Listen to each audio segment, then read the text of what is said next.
This is TWIS, This Week in Science, episode number 587, recorded on Wednesday, October 5th, 2016. Gratitude for teachers. Hey everyone, I'm Dr. Kiki, and we're here with another episode of This Week in Science to fill your heads with eruptions, prizes, and electricity. But first...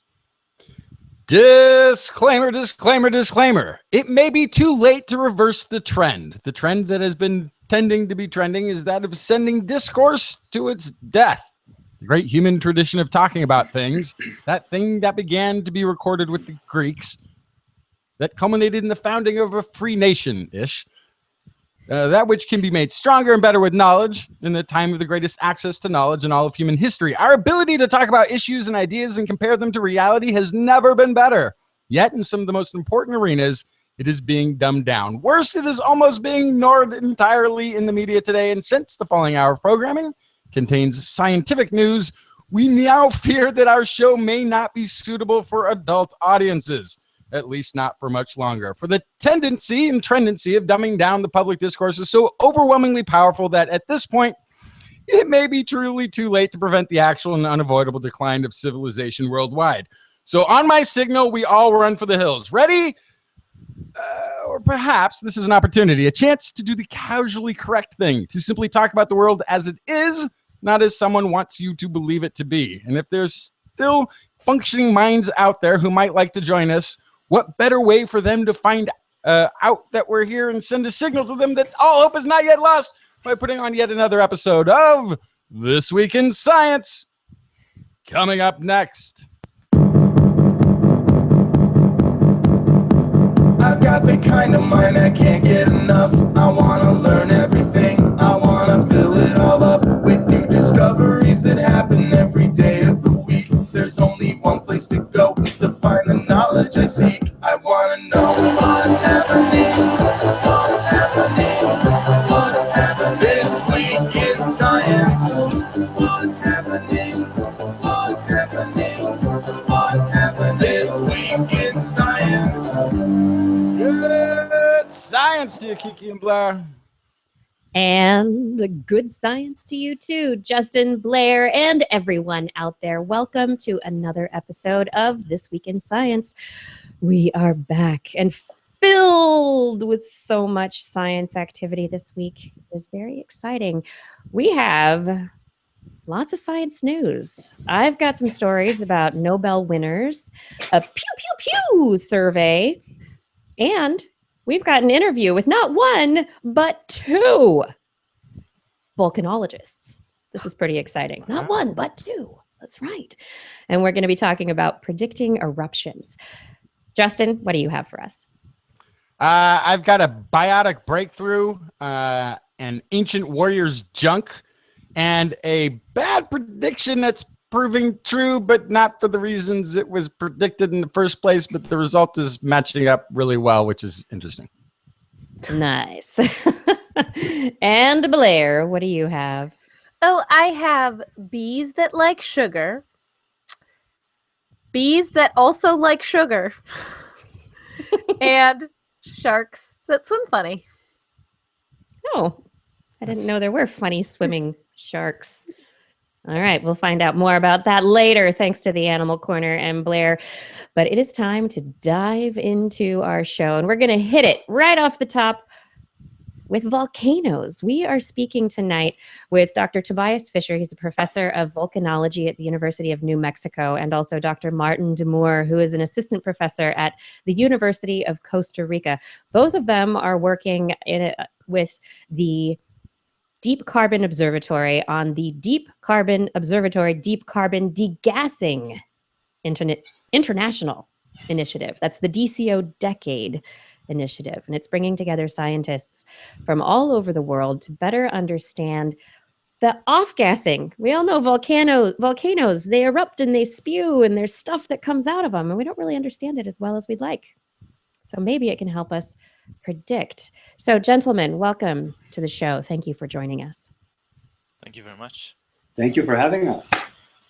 It's just fabulous to have you here. Right when we were talking before the show, I was like, Blair, we're going to be talking about volcanoes. And she said, I don't really know that much about volcanoes. So Nice. this What is a our perfect show to be right. sitting in on. Yeah. This is our perfect opportunity. So I guess to get started from the very, human-centric perspective, when we think of volcanoes, we think about eruptions, and we think about those big eruptions that really impact human health, human safety, and even possibly survivability. And so I'd love to know how good we are currently at predicting eruptions. I Dr. can Fischer. get started on that. Yeah, so predicting eruptions is much easier than predicting earthquakes, okay? Because you at least know where the volcano is, and if you look at the history of the volcano, what it has done in the past, you can at least kind of have a guess of what the volcano might be doing in the future. But to really say, hey, it's going to erupt in the next few weeks or in the next year and give a precise date, that's really, really difficult.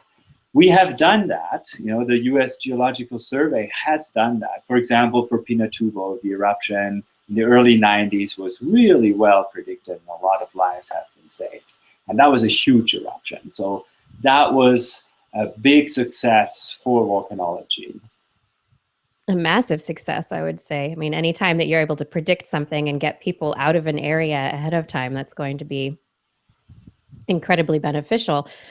But what do we know about, what steps lead up to an actual eruption? Because I live up here in Portland, Oregon, where I look right across the river whenever I drive over some of the bridges here over the Willamette, and I can see Mount St. Helens, which had a nice eruption in the 1980s. And I wonder, and I've heard that its dome is starting to fill up again and it's starting to expand. What is that? I mean, what are the steps before an eruption actually occurs?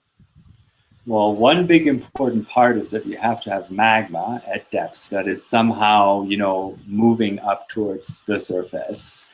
Okay, so when that happens, then usually you can expect an eruption to happen at some point in time. So one of the things you might want to track is that movement of magma, kind of trying to figure out how fast it might move, how easily it might move to the surface, and whether it will be, releasing gases on the way up.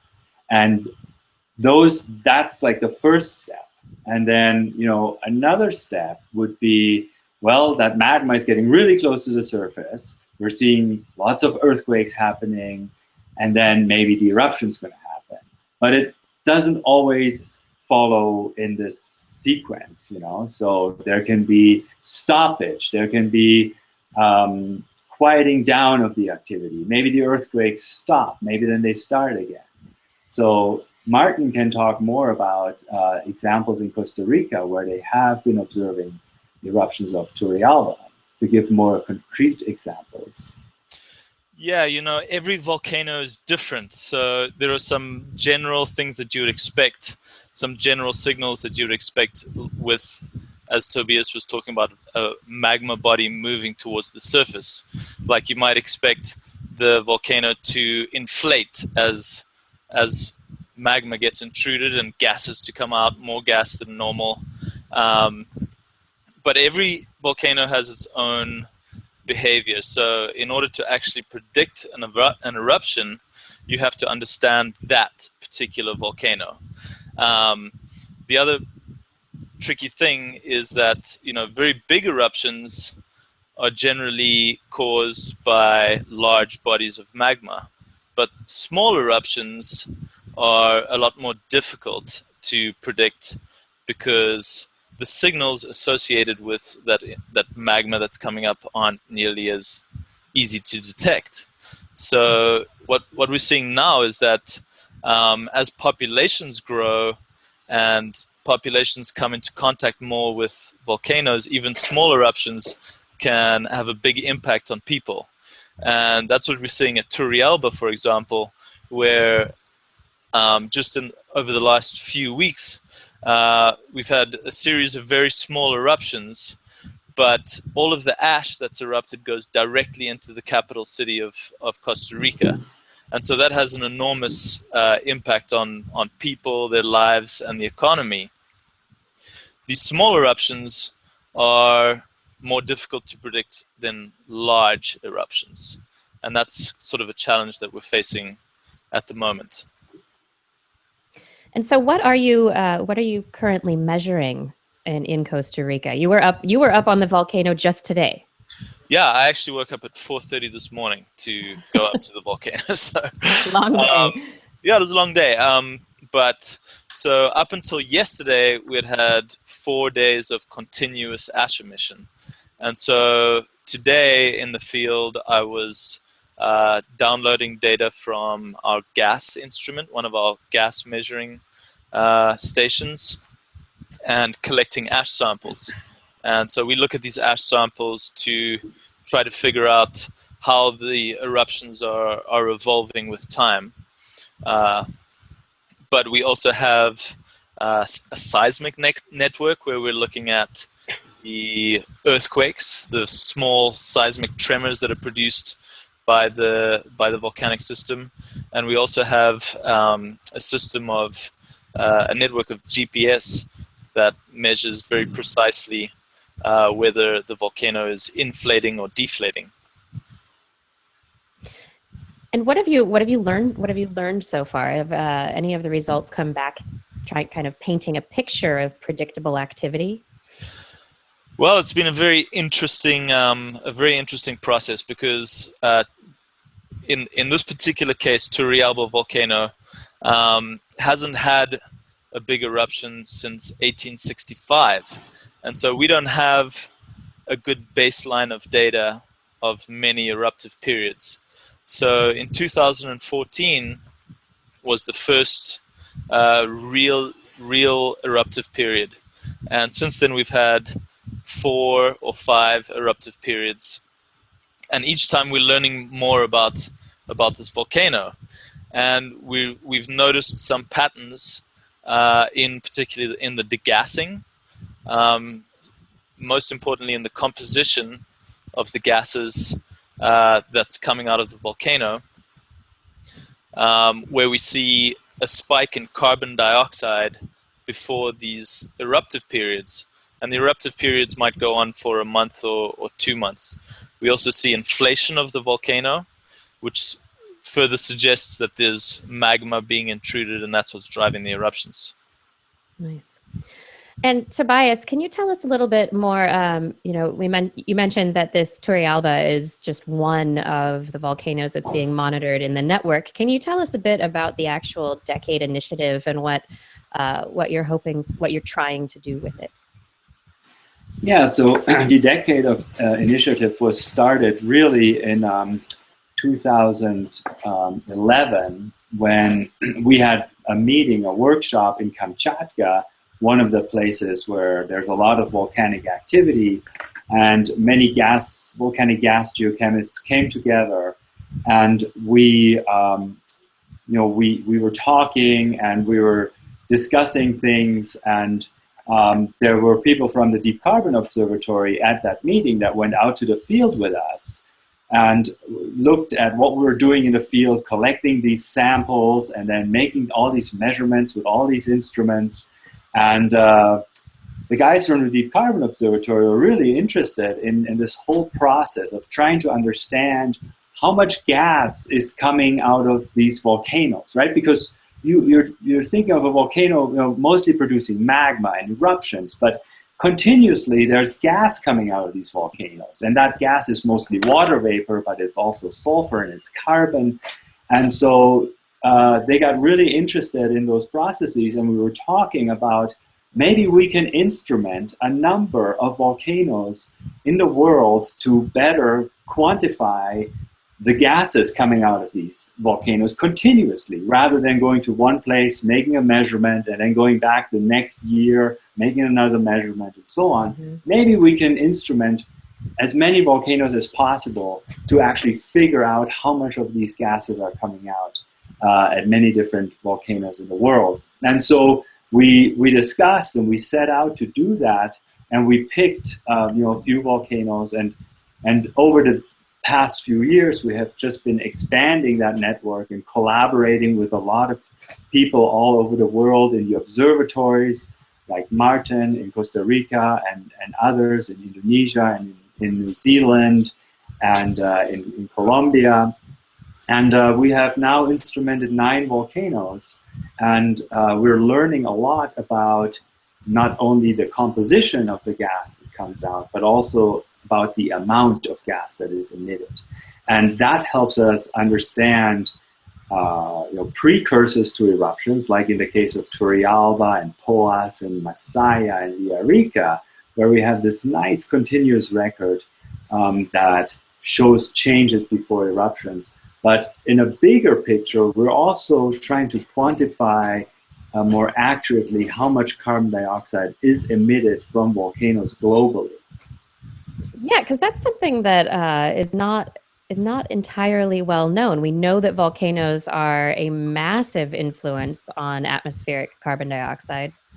And there's, a general number with the plus minus estimates for our IPCC estimates. But at the same time, this is not actually known. We know that when there are large eruptions, there's a large amount of carbon dioxide that's added to the atmosphere. So are you finding have you found anything so far? How long has this initiative been underway, and where are you in the process? Well, we've been, we started instrumenting in 2012. So, we're about 4 years in or so. And the more we measure, the more we can constrain that flux number, right? So every time we make more measurements, it seems like that number of the carbon emissions goes up, because we know more about the emissions. Okay, we're making more measurements. We're making measurements on volcanoes that haven't been measured before, and also what people have thought usually is that during eruptions the contribution is relatively large, right? But it's really a spike. It's one short-lived spike of emission. It seems like over time, the passive degassing of all these little volcanoes that aren't erupting is actually a big contribution. Of course, we need to remember that anthropogenic production of carbon dioxide is much, much larger than all the volcanoes together, as far as we can tell based on our current data. Wow. That's a big thing to say. Well, yeah, it's like, I mean, I don't know if the number in my head is current, but it would be like 1 to 2% of what the man-made output is. It's beyond a minor player. It's almost hidden in the noise of the plus and minuses of the data. But this is wild. Like, I've just Googled up and Yahoo Newsed up. And because perhaps I don't live next to a volcano, it's not a pressing thought.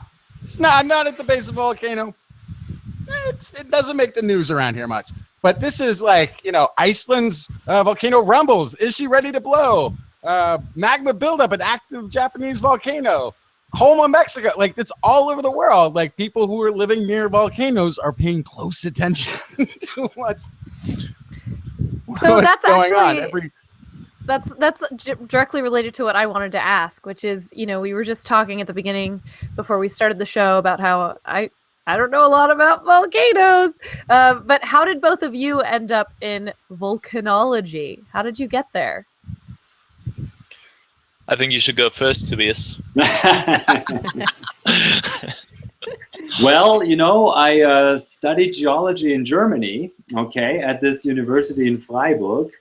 And we had a field trip that was led by a volcanologist, and his name was Jörg Keller. And he took us out into the field, and he showed us this deposit, this rock deposit that was all pumice. And it was about, 30 meters thick. And we were standing there and looking at it. And then he said, you know, this deposit formed in about 10 minutes. And I was just blown away because, you know, if you think about geologic processes, they're really, really slow, right? You can't really see anything happening. And he said, well, this happened in 10 minutes. So I was very intrigued by that. And then I came to the US as an exchange student to study, and I got to know my advisor, and he studied volcanic gas emissions and volcanic eruptions. And so I was immediately interested in doing that. And so I asked him if I could study with him, and he said yes. And so, you know, I did. Wow, that's great. That's fantastic. And my story is that I was at university and wondering what to do, you know, kind of the liberal arts university setting, not knowing if I wanted to go into arts or science or anything. And I went on a spring break trip to an island in the Caribbean called Montserrat. And this is a small island with a big volcano on it, Soufriere Hills volcano. And this volcano reawakened in the 90s and totally destroyed the capital city of Plymouth. And we went on this field trip to this, so similar to Tobias, also in the field, you know, and we just saw the absolute destruction that this volcano had wrought upon the upon this capital city, and just the impact that that volcano had on people's lives there was so impressive that I don't know, that was the starting point for me, and after that I had an opportunity to study a volcano in Argentina and haven't looked back since then. Wow, that's so great. And I'm looking right now. I'm going to share a few of these pictures with our audience. It's some pictures that have come from the Deep Carbon Observatory, but this one particular image is of Tobias sampling gases from a sulfur-caked fumarole on Poas volcano in Costa Rica. And this is one of the volcanoes in the gas monitoring network. And it's just such an impressive picture because you're wearing a bright yellow work suit with a yellow hard hat, a gas mask. You're sticking some kind of a straw-like device into a hole from which gases are steaming, and everything is bright yellow. All the rocks look like yellow sponge.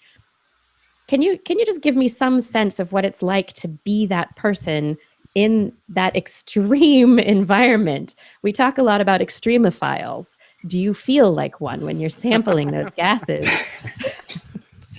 Yeah, you really feel like, wow, this is kind of crazy, right? Because it's so dynamic, and you hear the gas coming out of that fumarole. Usually, you hear a very strong, sound. Sometimes like a jet engine. It's really roaring at times, and sometimes it's even hard to stick that. The titanium tube. It's a tube made out of titanium, because it can withstand the heat into that fumarole. And, you're just like, okay, I'm here, I need to collect the sample, and, I gotta kind of do a good job because I don't wanna, mess up the sample, but at the same time, I want to stay alive, right? I don't want to get burned. I don't want to suffocate in the gas. I don't want to crack through the sulfur to something that I don't know what is even below there, right? So all of these things are going through your head at the same time.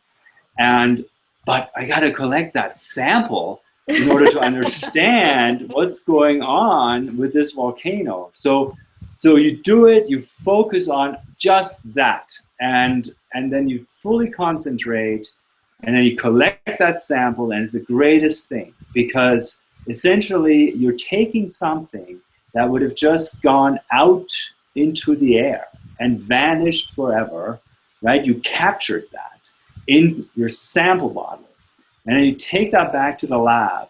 And in the lab, it's the same thing. Like, I can't mess up this analysis because I can't go back there, So there's a lot of value in that little bottle that you have, and you feel really kind of special about having collected that thing. And then we get a lot of information from that, right? That helps us understand the volcanoes. And once you're sampling all these gases, like you said, you don't want to suffocate. So can you tell us about, we've got sulfur dioxide, you've got carbon dioxide, you've got, what are the gases that you're sticking yourself into the middle of? Well, most of it is water vapor. That's right. But, 90% is water vapor. But, water vapor is steam. It's hot, right? It's like, it can be like 300-degree hot. That picture there, that's Gareloi volcano. That has 350-degree hot fumaroles. So you have water, you have carbon dioxide, you have sulfur dioxide, you have hydrochloric acid gas, you have hydrofluoric acid gas, you have other noble gases, you have some nitrogen, you have methane, you have carbon monoxide, you have hydrogen, you have all these trace metals, you have platinum, gold, silver. All of these things come out of the volcano in that gas phase, and you can study all of them. You can study different aspects of them. And someone in the chat room earlier asked whether or not volcanoes have fingerprints, that whether you can specifically identify, based on the gas ratios, a particular volcano or the particular stage yet that a volcano is in. I'm going to let Maarten answer that. I was hoping you were going to answer that. No, that's quite a difficult question, actually. Different volcanoes, their gas signature and their chemistry is largely determined by their location, their setting, what kind of tectonic setting that they're on, whether it's a volcano on a subduction zone or one that's at a hot spot or in a rift, a place where plates are pulling apart or where plates are coming together, for example. Those kinds of volcanoes have very distinct geochemical signatures. But, for example, if you're looking at two volcanoes that are right next to each other, they might have very similar geochemical signatures. So there's this location aspect to their signature, and then there's also the time aspect where these things change with time. So what we're looking for when we are trying to predict a volcanic eruption, for example, is trying to tell where in their cycle the volcano is. And so we're also trying to fingerprint that aspect of volcanic activity. So you have these two things going on all of at the same time, the location and where they are in their cycle. And you have to consider both of them when you're looking at data from any volcano. Right. So you might be able to tell what type of setting it's in, but maybe not which specific one it is. Yeah, you kind of have to understand both in order to come to a conclusion about the processes that are driving eruptions. And now we've talked a bit about the carbon aspect of the ratio, and carbon does increase, or does the carbon portion, does it increase as we get closer to an eruption? And is that some specific parameter that we can tune in on and just have our little monitoring stations up on volcanoes around the world as we move into the future that go beep, beep, beep, and let us know when something is hitting a threshold?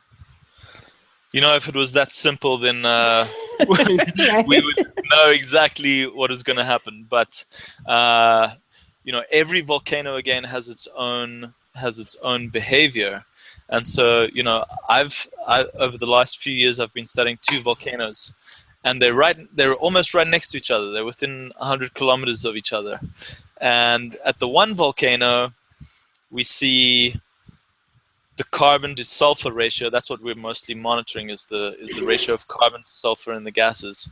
We see the carbon to sulfur ratio go up before eruptions, and at the other volcano we see the carbon to sulfur ratio go down before eruptions. So it's quite difficult, and you have to really consider every volcano as kind of its own personality almost, and really get to know that volcano, and how it behaves, in order to then try to say something about what it's going to do in the future. But then as soon as you think that you do know what it's going to do, then its behavior changes completely, and you realize, oh, really, I need to start again and step back, and everything that I thought I did know, I don't know. Yeah. That's a great question. I mean, that's a great thing. What kind of data are you missing that you think would be the most helpful? What type of an instrument, if you could just invent it, however impractical it might be right now, would you create to be able to get maybe another layer of data that help you do that? A crystal ball. Oh. No, I don't know. Do you have a good answer to that? I don't know. I think these ratios, they are rooted in physical processes, right? So that's kind of where we start. Okay, so if you imagine a magma sitting at depth, and it has gases dissolved in it, and as that magma moves up, then the gas that's the least soluble with pressure is going to come out first, and that's usually carbon dioxide. And so if you see an increase in the carbon dioxide emission, then that could imply, okay, that magma is moving up, right? But so now something else can happen as that carbon dioxide and that sulfur moves up to the surface. And maybe you have a hydrothermal system or a lake, like at POAS, that will interact with these magmatic gases and will influence their ratios again, because what you're sampling is just at the surface, right? So when the gas travels from below towards the surface, and it might encounter a hydrothermal system, and that hydrothermal system might take away some of that sulfur, but let the carbon go through. But if you have a huge slug of magmatic gas coming up, it might not care about this little lake up there and just blast through it. So then you might see an increase of the sulfur to carbon ratio rather than the carbon to sulfur ratio before an eruption. So all these observations that Maarten is making are rooted in like these physical processes, but they're complex. And if we want to really understand, like if we want to have a super instrument, I think there is not a silver bullet, but I think what we need to be patient with and learn over time is that we need to have long-term observations with gas data, with geophysical data, that tell us about earthquakes. Well, is the magma actually moving? Is the volcano deforming? All these different aspects come together, and if we can synthesize that data and have experts that understand small parts of it and some people understand most of it, then maybe we can make progress. And I know it's going to be different places, but how far down are we talking about this magma being? I mean, I guess it can be closer to the surface or further down, but how far up, like for the two volcanoes that you're studying, how far down is it that it would work its way up from? So, at Turrialba, for example, just based on the gas compositions and gas solubilities in magma, we can come up with a degassing model that explains the gas compositions that we see at the surface. And when we do that, we see that there are basically two different sources of gases, two different sources of magmatic gas. We see that there's one deep source, which is at about 10 kilometers depth, and there's another source of the gas, which is at about 4 kilometers depth. And so and because my audience isn't completely familiar with kilometers, 10 kilometers is about equal to 10,000 meters. So that's correct. But what Tobias was talking about is, I think, is very important, which is that we need to be looking at not just a kind of silver bullet magic instrument that looks at some key piece of data, but that we integrate different types of data, and that's where we can really tell, where we can come up with a good picture of a volcano, because just looking at the gases, you can come up with a few different ideas of why those gas compositions might be changing. But when you integrate those data with other geophysical data, like inflation or deflation or seismic data, then you can rule out a couple of those other possibilities and come up with hopefully a unique solution.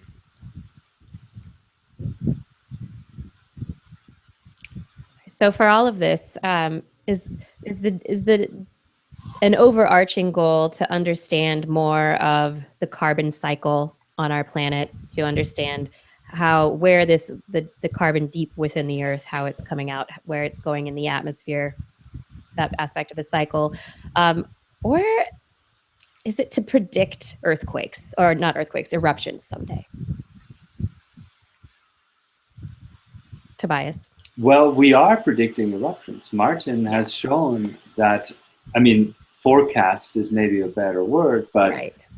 At TWIS volcano, I think it's very convincing that the gas changes a few days before an eruption are very clear.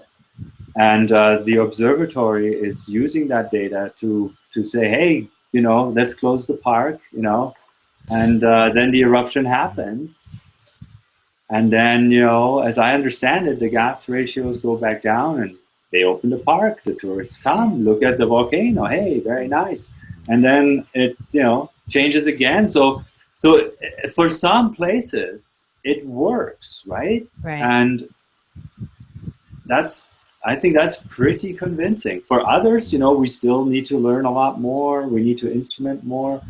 But yeah, wouldn't it be nice if we could forecast such eruptions and save some lives? Although that does take some of the fun out of visiting a volcano. No, I think it puts the fun right back in there. The idea that it could go erupt at any moment, unbeknownst to, with no ability to predict, makes the visiting a little bit more thrilling, right? It's why I'm living in the Pacific Northwest, Justin. It's the ring of thrill time every day, right? Yeah, I mean, to comment on that, actually having data that shows changes with eruptive activity is one thing, but to be able to actually predict eruptions is quite a lot more difficult, because there are a lot of human factors that come into it. So we might have all of the data that we need, but we still need to, for example, convince authorities that this data is showing something, important. And so there's a big part of this that comes down to communication, and that's oftentimes, when there are a large volcanic disasters, it's because of poor communication or poor organization. So, the data is one thing, the science is one thing. We really need those data and the understanding in order to know what a volcano might do in the near future. But organization, protocols, and that whole human side is also a big factor. Right, you have to convince the mayor, the governor, or whoever it is in charge that there's a very good reason to shut down the parade that you had scheduled that day, or maybe put yourself on high alert and ready the boats to get off the island or whatever it is at a moment, and then nothing might happen. There's exactly. And so then how do you get that level of preparedness the next time? And if you're ignored the next time, that's when it's definitely going to erupt, because now nobody's paying attention.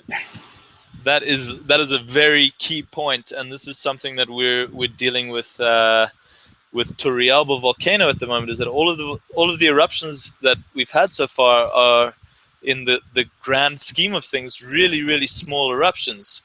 But every time that we see these precursors, we think, here comes the big one. Finally, here comes the big eruption. But we have to be very careful in what we say, because the economic consequences, for example, are large if you are suggesting that there's going to be a big eruption and then everybody should evacuate and abandon their properties, abandon their farms. The consequences are quite big, and if you say the wrong thing and it doesn't happen, then the next time you don't have the credibility to kind of give the same level of warning. They say, well, the last time you said that, but it didn't happen. So you have to be very, very careful in these things, and it definitely goes well beyond science. Yeah, absolutely. Now, Tobias, I know moving forward with the Decade Initiative, you're reading off of a press release that you're looking at trying to triple the number of monitored earthquakes by 2019. Do you think that's a reachable goal? Well, when we started in 2012, I think there were only 2 volcanoes in the world that were monitored continuously. Maybe Maarten can correct me, but I think there were only 2 volcanoes that were monitored with gases, continuous gas monitoring instrumentation, and both of them were in Italy, right? And so now we have added 9 to that, and at the same time, more other entities have started putting these instruments out, right? So there are a couple more that the Italians have put out, Santorini and Hecla and Reunion, for example, in addition to Etna and Stromboli. The USGS is now putting a lot of these instruments out. The Cascades has an instrument, Alaska has one. And so we are getting to more and more of these instruments that are being used at volcanoes. So overall, I think we're probably about at 15 or so, including all of them. And I think I hope we can get to 20, by the time we are done with the Decade Initiative. But so the Decade Initiative is great because we're doing all this, but it's also showing other scientists that these are useful data, and so they're kind of thinking about putting those same types of instruments on volcanoes. So it's kind of perpetuating itself. And if we can get different countries putting monitoring stations, devices, systems in place and connecting to the database, then that's going to add to accuracy for everyone. So exactly, that would be just fabulous. I have many, many more questions, but you have already stayed much longer than I said this interview would last in my email. And so I thank you very much, both of you, Dr. DeMoor and also Tobias Fischer. Thank you so much for joining us today and giving us this information about the Decade Initiative and the Deep Carbon Observatory and volcanoes in general. We've learned so much. Good. Thank you so much for having us. Thank you. Yeah, thanks for having us. Yeah, thanks for stopping by.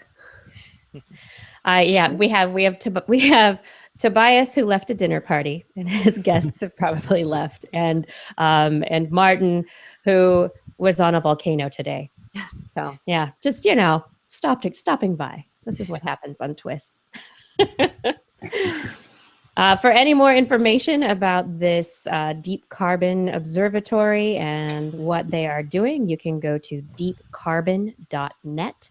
And we will also have links in our show notes to interesting volcanology. And I'm not saying volcanology like Star Trek Vulcans. It's volcano, V-O-L, volcanology. Vulcan. Yes, I just have to clarify that. Even though this is a science-based program, it must be clarified. We will have all the links in the show notes. And so I urge you to go there and continue exploration of volcanoes and their eruptions.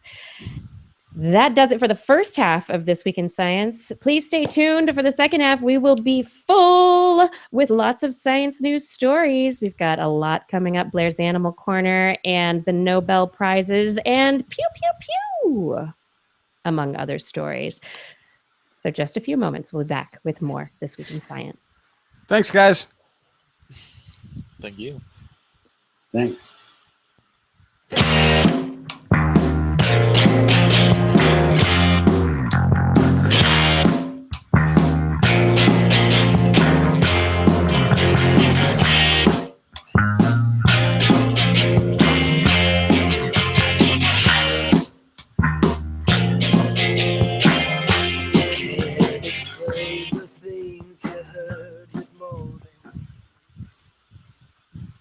And so if you both want to stick around for a little longer, you're more than welcome to. But if you also want to hang up and head back to your lives, this would be a great time to do it if you want to check out. So thanks again. It was really great having you on. If you're going to. Yeah, thanks again. Yeah, that was fun. Thank you guys. Wonderful meeting you both. Yeah, Take nice care. meeting you. Take care. Thank you. Bye, Maarten. Bye. Good See you, luck. Tobias. See you next Balloon Fiesta. All right, everybody. You know what I'm going to tell you about right now? Our Baltimore live show. That's right. This Week in Science is going to be live in Baltimore, Maryland on November 4th, sometime between 1 to 4 p.m. at the Maryland STEM Festival opening ceremonies. That's right. We're taking part in the Maryland STEM Festival opening ceremonies.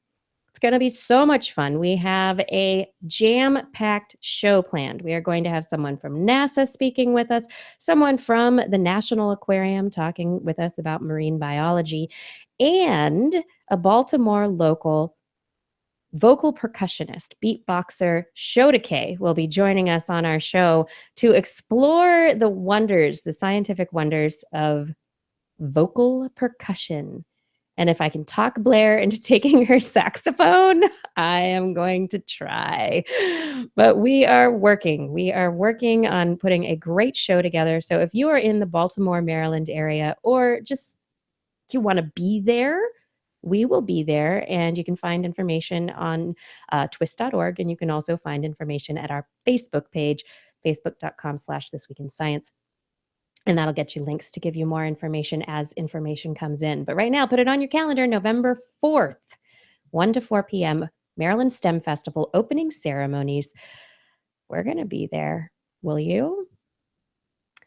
TWIS also has merchandise that you might enjoy. So head on over to our website, twis.org, and click on that Zazzle store link. The Zazzle store link is able to get you to a store. It's a Zazzle store with all of our lovely products that have the TWIS logo emblazoned all over them. You can get sweatshirts or tote bags or cell phone covers or even cool trucker hats, stamps, awesome art from Blair's Animal Corner calendar from 2016. It's amazing art. It's wonderful. She's working on the calendar for 2017. We're going to be putting up putting up a link for pre-orders on the TWIS website pretty soon. So keep an eye out for that as well, because that's going to be pretty awesome. But if you don't like stuff and you're trying to be a minimalist, we understand, but maybe also consider supporting TWIS through donations. On our twis.org website, we also have a PayPal donation button. Support TWIS, donate, make a donation. It's just a button that sits right there. You click on it, it'll take you to a form that you can fill out to be able to donate once or over and over again. Then we also have a Patreon account, and Patreon is a platform that allows us to get ongoing donations from you. You sign up for how much you are willing to give on an episode by episode basis. And some of the pledge levels receive gifts in return. So I do hope that you consider one of these two ways of supporting TWIS. Either click that donate button or click the Patreon link and head on over to Patreon to support TWIS and keep us going, man. You're our producers. You are the ones who keep us going. If, however, you are unable to support us financially and you are a minimalist and all these things, we totally understand. We ask that you help share TWIS with other people. Find a friend, find a coworker today, Share TWIS. Tell them about This Week in Science, a story that you thought was awesome that we talked about, the interview on volcanoes. Say, you should listen to this show. Sign up. Sign up for the podcast. Get people to subscribe. If you can get more people subscribing to TWIS, we'll be around for longer and longer. We thank you for your support. We really could not do this without you. They drive to the bookstore and blindly start trusting the miracles and cures all laid down in black ink, never even bothering to stop and think. The only real power that I do believe is the dollars and cents all these authors receive. If miracle wonders were held in their looks, why waste precious time and try selling their books? Why sit and wait for your publishing royalty? If one has real power, who needs real loyalty? And we are back with more This Week in Science. What you got, Kiki? Oh, I have some stories. That was a switcheroony. How about we start it out with some awards? You know, we love the awards. Last week was all about the Ig Nobels, the funny science that people have done for various reasons. It was pretty humorous stuff. This is the more serious science. This is the science that has impacted human progress. This is the science that has impacted our ability to understand this universe we live in a very profound manner. These are the Nobel Prizes that have been announced this week in Landau, Switzerland. So, the Nobel Prize in Physics was announced on a topic that's topological. Ooh. Oh, yes. And so, and I'll quote here, for theoretical discoveries of topological phase transitions and topological phases of matter. Now, topology in mathematics is the study of stepwise progressions. So things that shift in a very step-by-step manner. And in this way, David Thules, F.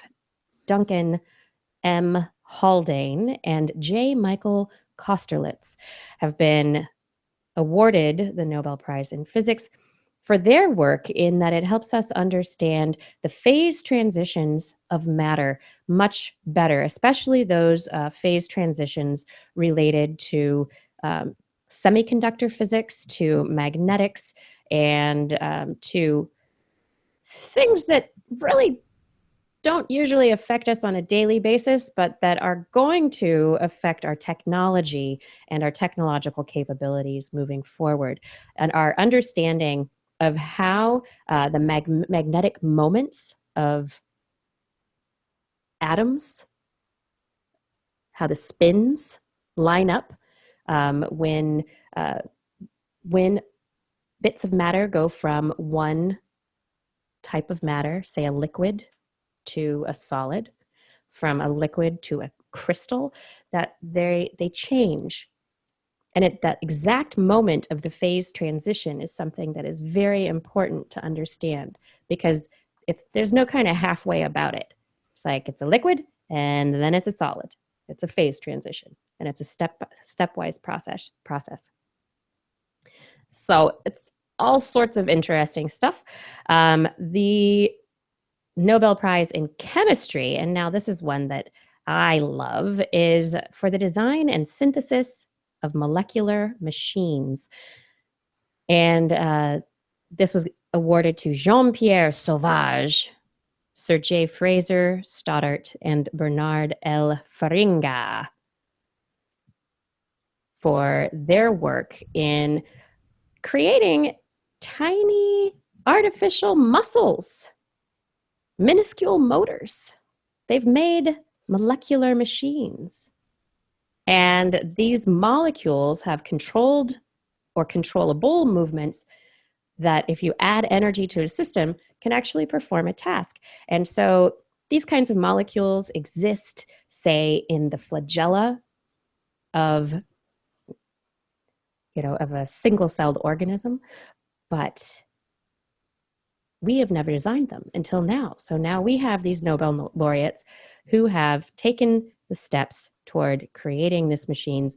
Jean-Pierre Sauvage in 1983 succeeded in linking two ring-shaped molecules together to form a chain, which he called a catenane.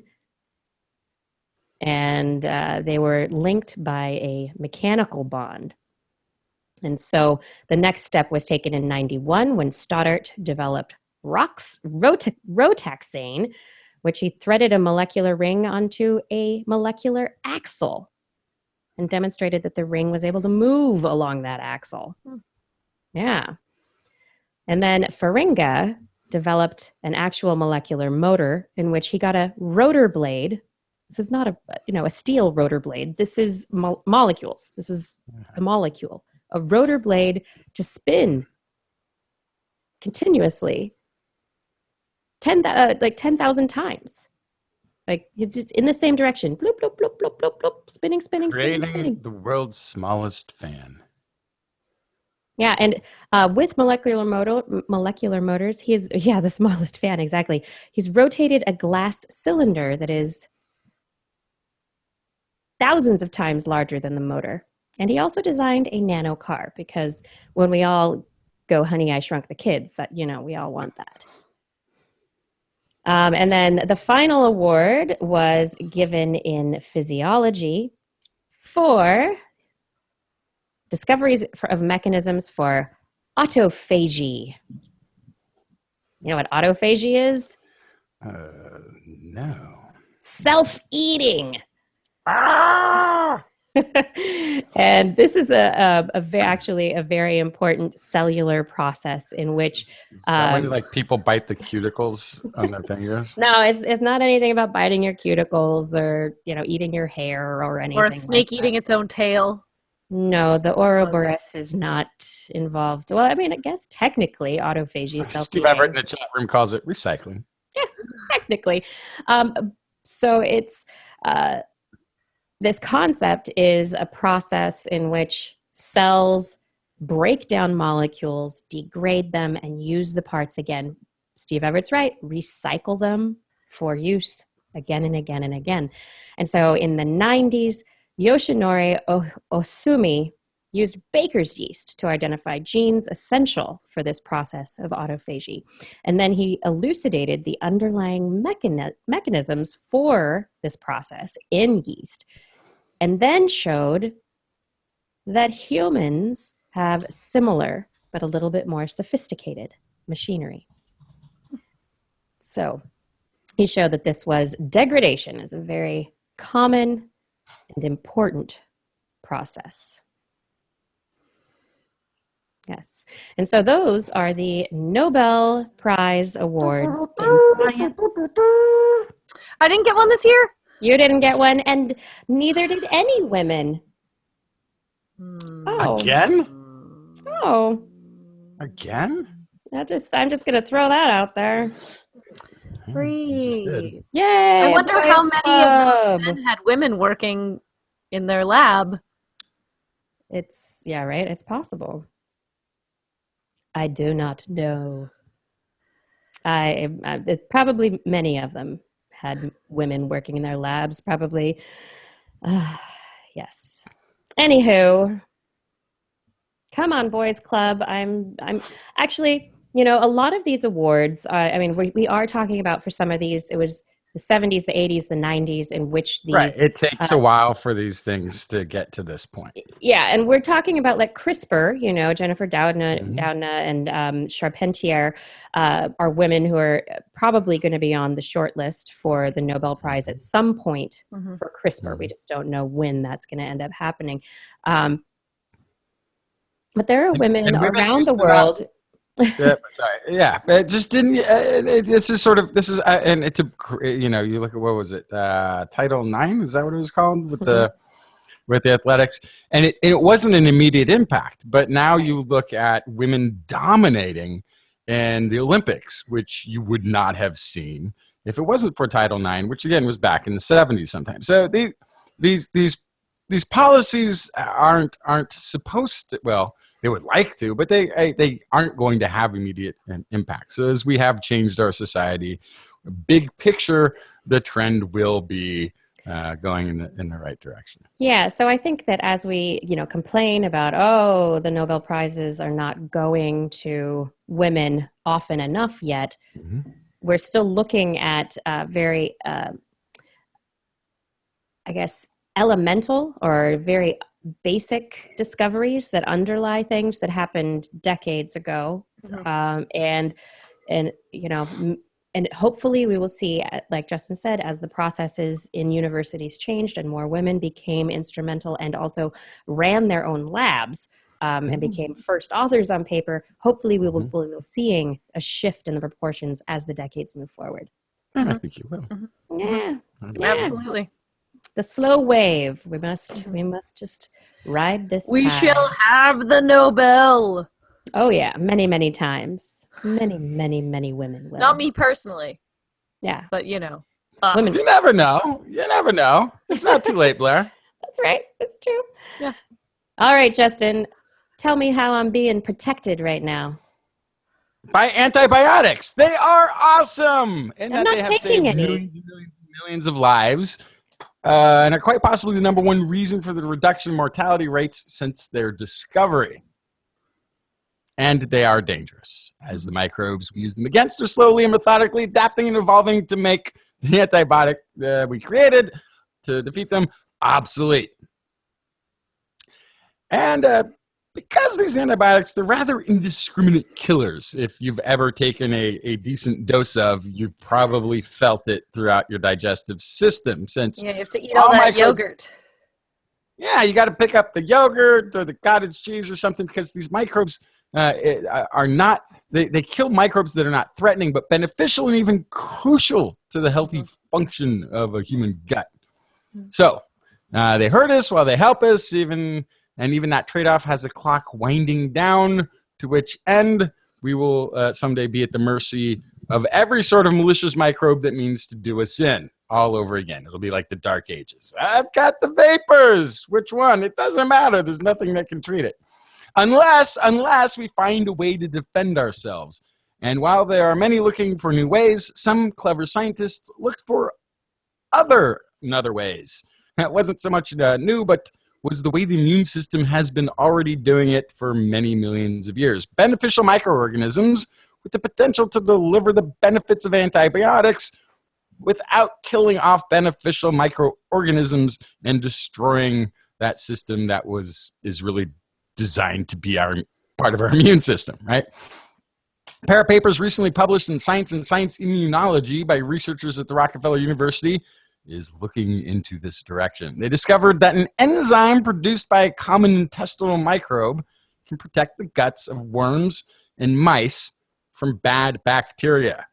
The researchers set out to investigate the probiotic potential of the microbe Enterococcus faecium in roundworm, C. elegans, as well as mice. Although Enterococcus faecium has long been used as a probiotic in livestock, how it works wasn't really clear. They knew that there's beneficial outcome, so they continued to do it, but they didn't really understand why it worked. And it turns out you can't just apply this to humans. You can't just start putting this in the humans. According to Kavita Rangan, first author of the science paper, E. faecium readily acquires antibiotic resistance in hospital settings and can lead to dangerous infections in people who already have a compromised immune system. Yet, series of experiments, Rangan and her colleagues demonstrated, did you hear this? Her colleagues demonstrated that when fed E. faecium, the worm was better able to resist the harmful effects of infection by salmonella, an intestinal pathogen that in mammals invades a thin layer of the epithelial cells lining up the gut. So it goes in there, it invades, and then you get disease. Salmonella was still able to colonize the intestine, says Rangan. But it didn't cause the same tissue damage to the worms. It didn't kill them. But why? What's more, they also discovered that a particular enzyme called SAG-A, or I'm going to call it SAGA, which is created in abundance by E. faecium, was sufficient to protect both worm and mice from salmonella. They showed that SAGA worked its magic in mice, even when produced by a different microbe, an entire innocuous bug that is commonly used as probiotic for human intestinal diseases, which naturally inhabits environments ranging from sauerkraut, okay, Ooh, to the human gut. maybe this is one of those probiotic things. You know, everyone talks about eating foods that are beneficial to the bacteria in your Let's see gut. some sauerkraut. Sauerkraut, that's right. Lactobacillus plantarum is the microbe that was also able to create the enzyme saga. A series of complementary experiments, other colleagues from other universities also showed that ephasium protected mice against salmonella. Additionally, they demonstrated that ephasium prevented the pathogen from passing through the epithelium and invading other organs, such as the liver. Those experiments proved that ephasium did not protect the mice by attacking salmonella or by changing the balance of other microbes in the gut.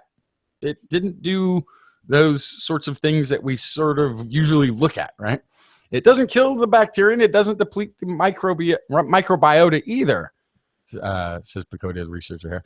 It just prevents them from causing disease. Again, though, it's sort of like with the livestock. It goes in, it works, and we kind of know what's sort of the particulars, but we still don't know how it works. But, she explains, it does this, and this is the drill down, by stimulating the production of specialized proteins that prevent pathogens from coming into contact with the epithelial layer in the first place. Proteins that are generated by the epithelial cells themselves.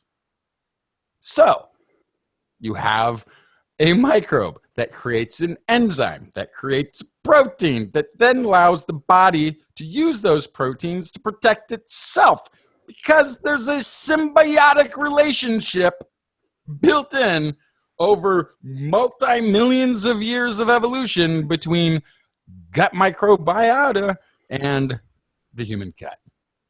Saga by itself was sufficient to protect the mice from the ravages of salmonella. Wow. More strikingly, the what was it? The Lactobacillus plantarum was also creating saga that protected mice against C. difficile, which is the C. difficile is it's a very tricky one because it can hide from most antibiotics because it goes into this sort of like eggy shell stage in which you can kill off a bunch of it, but there's these sort of little eggs that are going to rehatch and you're going to get reinfection that takes place. It sickens about 500,000 people in the United States each year, and it kills almost 30,000 of us every year.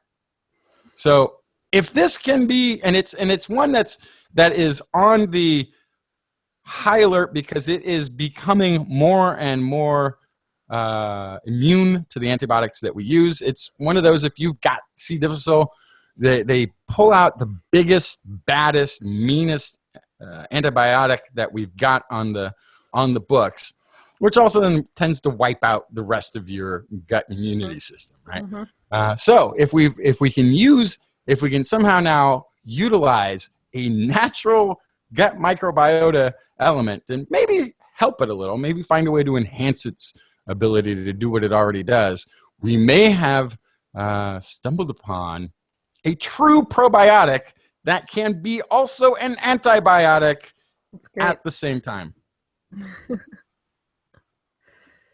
I love it. I think the more that we can use how the bacteria interact among themselves, how microbes interact with each other to our benefit, that's just going to help. We're going to figure it out more and more. And there may be a layer of this. It's not in what I read, but I mean, if you can somehow just generate the enzyme and introduce the enzyme, will that be enough to create more of these proteins that allow the gut to do what it needs to do? Or is it to just create the proteins? I mean, I don't know which part of this chain of events that we're witnessing we actually want to utilize to interact with to get this result, but it's very promising. It's incredibly promising. There was a story last week or a week before about some young woman who's also come up with an idea of using like little spiky synthetic molecules to destroy bacteria. And everybody on Facebook was really excited about it. And I just remembered looking at it and going, it's just another thing, an idea that somebody has in a lab that they have to actually test it, and they have to determine that it's going to work en masse. They have to go through all the proving ground. They have to show that they can manufacture it at scales large enough for us to use in public health applications. And I just felt myself getting so pessimistic about it. But for some reason, I am more optimistic about this one. Well, I know I'm more optimistic about it because it's founded in nature. It's we are ourselves in an arms race with disease, and in particular with bacteria. And I'm not surprised to hear that within our own bodies there is a microscopic arms race going on that we could tap into without making super bugs in the process. And here's an important aspect of that too, and I love that point, because in that arms race, there's two ways that we can gain an advantage, right? One is that pathogen that can overcome our body's natural defenses kills the host and therefore doesn't spread. So when the C. difficile or whatever bacterium microbiota is out there, or pathogen that's out there is really effective, it should kill off the host and do so in a way that it doesn't spread. And we're much better about not allowing the diseases of the dead to spread to the living. So that's one way of gaining advantage. The other is you defeat it, but you defeat it within that body, within that system, so that the possibility of a mutation or an evolution or adaptation by that pathogen also doesn't get to leave. Right.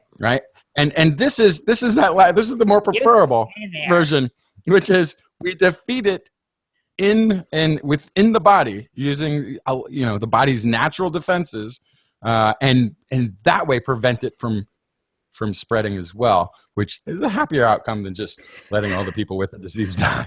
Right. We like happy outcomes here. We really do. Yeah. All right, let's see. Should we move towards Blair's Animal Corner?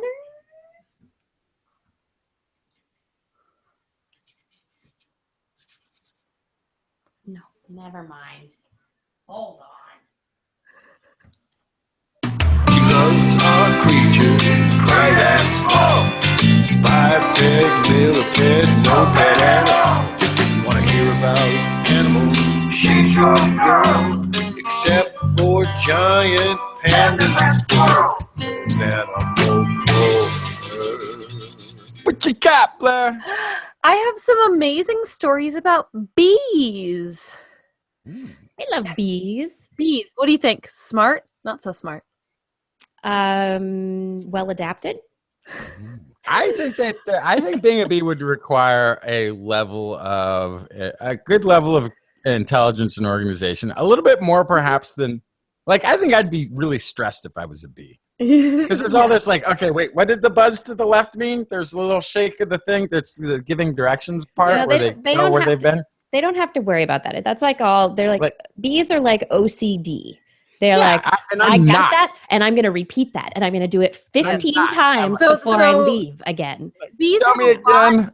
One more time. Bees have a lot going on related to memory and sensation, which we talk a lot about on the show. But today, I want to talk about something much more complex than that. Queen Mary University of London in UK actually did a study with bees to teach them how to pull a string to get a sugar water reward. Wow. Let me explain that again. Yeah. So they had artificial flowers with sugar water in them. They put these flowers under plexiglass, and they trained bumblebees to pull the strings to access this sugar water. Now, my amazement with this is twofold. One, you can train bees. You can train a bee. Two, You can train bees to pull a string to get sugar water. So I had to dig kind of deeper to find out what the methodology of this was, because I was fascinated. How do you train a bee? So they presented individual bees with 3 blue artificial flowers with a string attached to each flower under the plexiglass. They learned to associate the reward with artificial flowers in a flight arena, so not as part of this plexiglass situation, prior to string pulling training. But before they were trained, none of the bees from any of the colonies in which individuals were tested could solve the string pulling task in a first 5-minute attempt. So they were naive to the string task, but attracted to the artificial flowers. They tried to reach the reward from the top of the table, but couldn't figure out to pull the string. So then they were able to I'm just trying to imagine how strong the bees have to be to pull a string, and string is probably I would say it's thread. It's probably thread. Right. It's small, it's thread, but these are bees with the little tiny legs. Yes. Yeah, but they're also as strong as they need to be. Right. Yes. So they trained 23 of 40 individuals through a stepwise training procedure. So they had 4 steps with incremental difficulty. The flowers, the strings are placed at more distant positions under the transparent table. So first, they just reached right in and grabbed the reward.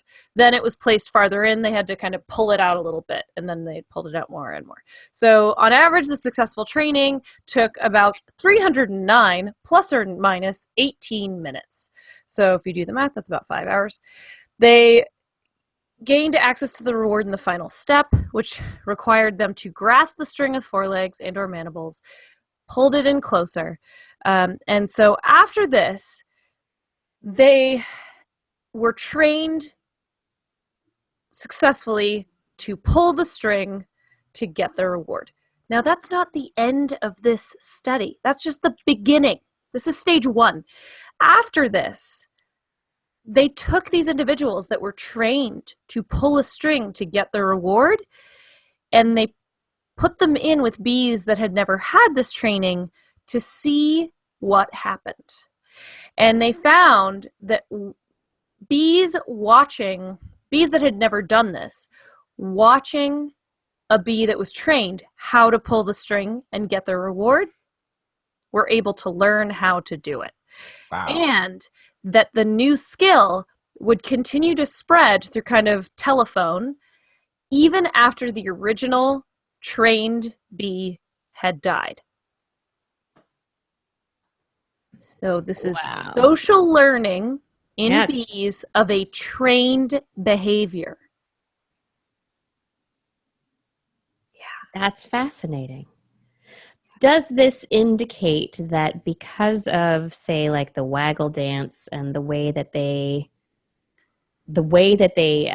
teach each other the location of nectar, of flowers, of food sources, that they do this already in such a way that maybe it would, I guess, like their brain, their neural ganglia is set up for this kind of learning. Oh, absolutely. I think, social learning already to observe other individuals to be able to get a food reward. Yeah, any animal that lives in a colony is going to be predisposed to more social thinking and observation-based learning. On top of that, any species that communicates information other than just show and tell are probably going to be better wired for a show and tell type situation, one would assume. But it is fascinating that they maintained this kind of social learning after the individual trained animals passed. I feel like the two of you are talking slower because you're trying really hard not to anthropomorphize this. Probably. I think I'm also just perplexed here. Yeah, but I mean, I think isn't it okay to say that a bee brain can learn? Yes, Sure. absolutely. Absolutely. And that they can We're going to communicate. get even more anthropomorphic with bees in a second. So buckle Okay, in. good. Because I mean, I think we shouldn't. I think part of the we should not worry about the vernacular too much of anthropomorphizing them as thinking, learning, and communicating. Even to go so far as to say that bees can talk to each other, and it might not be the talking that we would consider talking, but that's only because we don't speak bee. Right? Like if we spoke bees and were suddenly thrown into bee world, we would really need to learn how to talk bee to figure out what's going on. Where's everybody going? What are we doing today? And what do you do with this string? Right? Mhm. And I think it's okay because part of a lot of what humans do is already there in nature. It's not so much that we created or invented the ability to communicate as human beings. It's there in the animal kingdom already. We've just perhaps taken it to a next level. And that's exactly what the main author of the study mentions as well, is that in this view, a single task that actually requires a big brain has not yet been discovered. And indeed, there is more and more evidence, both from experiments on small-brained insects and computational neuroscience, that small circuits can deal with exceptionally complex challenges. And that's Lars Chitka from Queen Mary University of London, UK. So it's definitely, this means that bees have the ability to learn by observation. It means they have problem-solving skills that maybe we did not realize at first. The main reason that I found this so fascinating is that when I was first learning about corvids and how smart they are, you always talk about this one study that involves pulling a rope to get a treat, and that other birds can't figure out this particular challenge with a rope, but the corvids can. And this reminded me of that so much.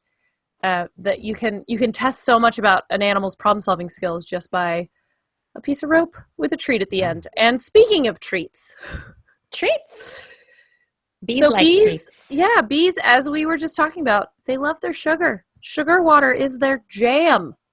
And the recent study indicates that potentially that sugar is giving those bees a lot of great things. In particular, something that potentially has to do with emotion. Here's the sticky anthropomorphization you were talking about, Justin. Sticky. So sticky, haha. So again, from London, from Clint Perry at the University of London, they had bees that were given a 60% sucrose reward, and they watched the state of the bee afterwards. They found a positive affective state in the bees. They flew faster to a cylinder that potentially had a treat than bees that had never had a reward before, which they indicate means something to do with optimism. They were more likely to fly. I know, but no, I love it. If they had never had sugar water, they flew slowly to each place that had water. If they had had sugar water, they flew lickety-split to the next place where there might be sugar water. So they say that this means they're more optimistic about ambiguous situations. Or maybe they just really wanted some sugar. They could be motivated. Yes, the, quote, sugar-buzzed bees also appeared to recover faster from a scare.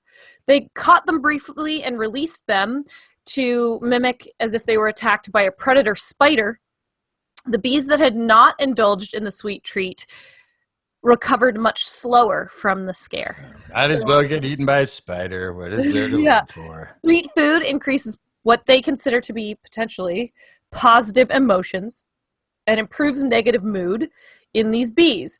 These are the things that they found in humans in previous studies. Works in children too. Reducing crying and grimacing of newborns in response to aversive stimuli with the sugar. So they're suggesting that this sucrose solution has a positive emotion-like state in bees as a result. And so it's possible that sugar just makes the world go round. Good stuff. Bees, they love their sugar. I've solved many a problem with a well-timed cookie. Yeah. Right. So the possibility of insect consciousness is now the topic of exciting new theories and vigorous debate, because it's possible that they have these emotion-like states in response to sugar. My question is, do they get sugar crashes? Because I get those pretty terribly. Yeah, well, I mean, that's a really great question, and one which science And must. why isn't there a bee diabetes epidemic at this point? Diabetes.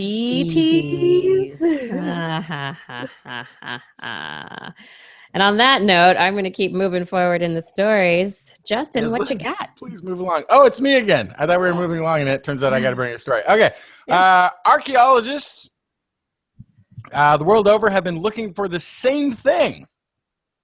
No, it isn't the Lost Ark or the Temple of Doom. No, it isn't an extinct hominid giant race that used to have megalithic societies before us, or even ancient aliens. No, it isn't even the sunken city of Atlantis or evidence of modern-day time travelers who got stuck backwards in time and yet managed to somehow carve vaguely wristwatch or airplane-looking hieroglyphics into a wall, but failed to sign it. JB from Chicago, go Bears, which would have been really interesting and a sign that perhaps there were backward time travelers. While any of these would be really mind-blowing discoveries, what archaeologists really seek is nothing short of these. They seek a discovery of a lifetime, an intact time capsule, undisturbed by nature's forces or looter's luck. And at the University of Cincinnati, researchers made just such a discovery near Pylos, an ancient city on the southwest coast of Greece. What they uncovered there was the tomb of a Bronze Age affluent Mycenaean. 3,500 years ago, it was filled with, well, actually the discovery was about a year ago, but the tomb is 3,500 years old, and it's filled with a spectacular array of precious jewelry, weapons, riches, artifacts, many of them, as well as the well-preserved remains of what is believed to have been a very powerful Mycenaean warrior or priest in his early to mid-30s. They found like 2,000 plus objects in this. This is, let's see, they were on, it's Sherry Stalker and Jack Davis. This is a husband and wife team of archaeologists who made the discovery, and they're actually going to reveal the findings that they're calling the Griffin Warrior tomorrow. This is so Thursday, October 6th, for those of you not playing at home, at the American School of Classical Studies in Athens, Greece. So there's going to be an unveiling ceremony. I'm not sure how soon or quickly we're going to start to get pictures of these artifacts, but I'm really excited because it seems like they've got, okay, so the cache of archaeological goodies include 2,000 objects are arrayed on and around the body, including 4 solid gold rings, silver cups, precious stone beads, fine-toothed ivory combs, and intricately built sword, amongst many other weapons. Yeah, this is so the skeleton is dubbed Griffin Warrior for the discovery an ivory plaque adorned with a griffin, some mythical beast, body of a lion, head and wings of an eagle. A significant number of the artifacts found in the warrior's grave were made by the Minoans, who don't live where the Mycenaeans live. They live across the water on the island of Crete. And at one point, they were sort of a high point of affluence and culture. In fact, a lot of their findings, kind of like these, there's 4 rings that they found.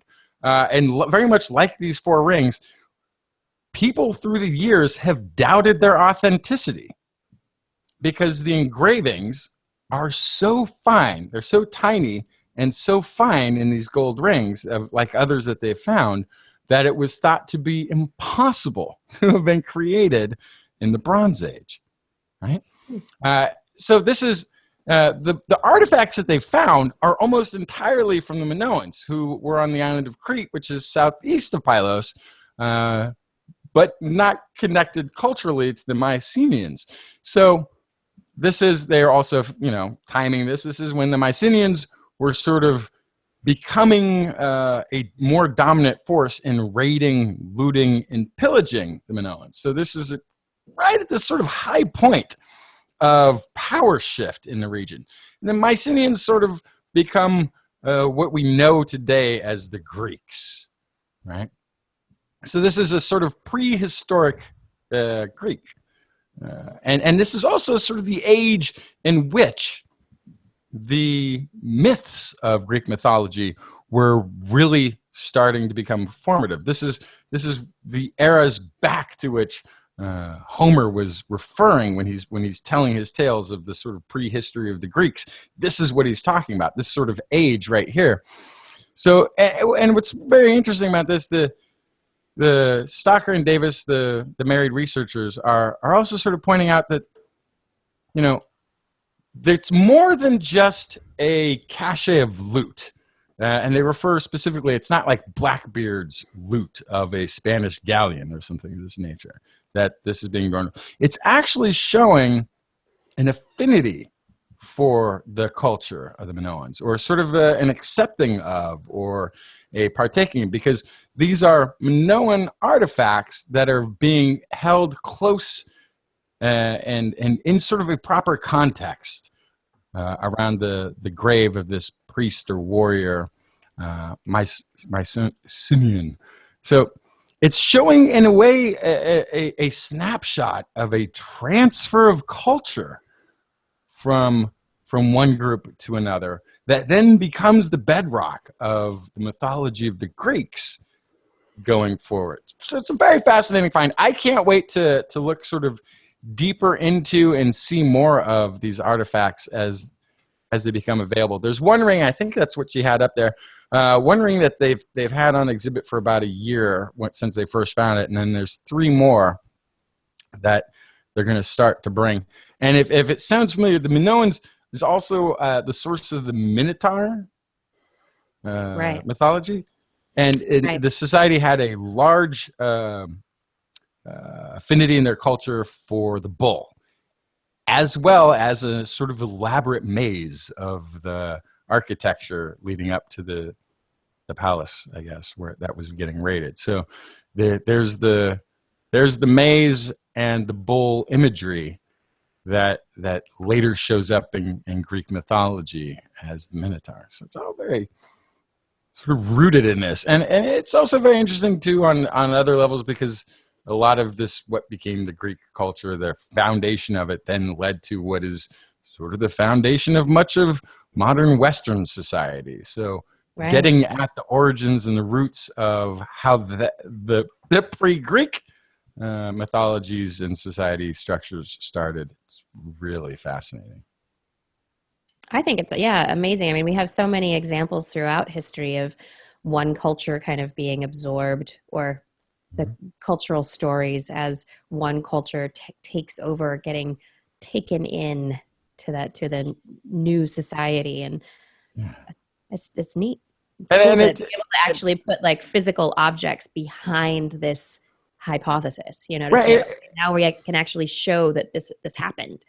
And also because, you know, this is also somewhat of a unique find, because Mycenaean burials were a lot of the time sort of group burials. Like you would have a kind of like an area where you bury all the family. And so you would have all of their collective belongings sort of showing up in there. And it was very difficult to say, well, where was this person's status versus that person's status, and who did this bit of treasure or artifact belong to?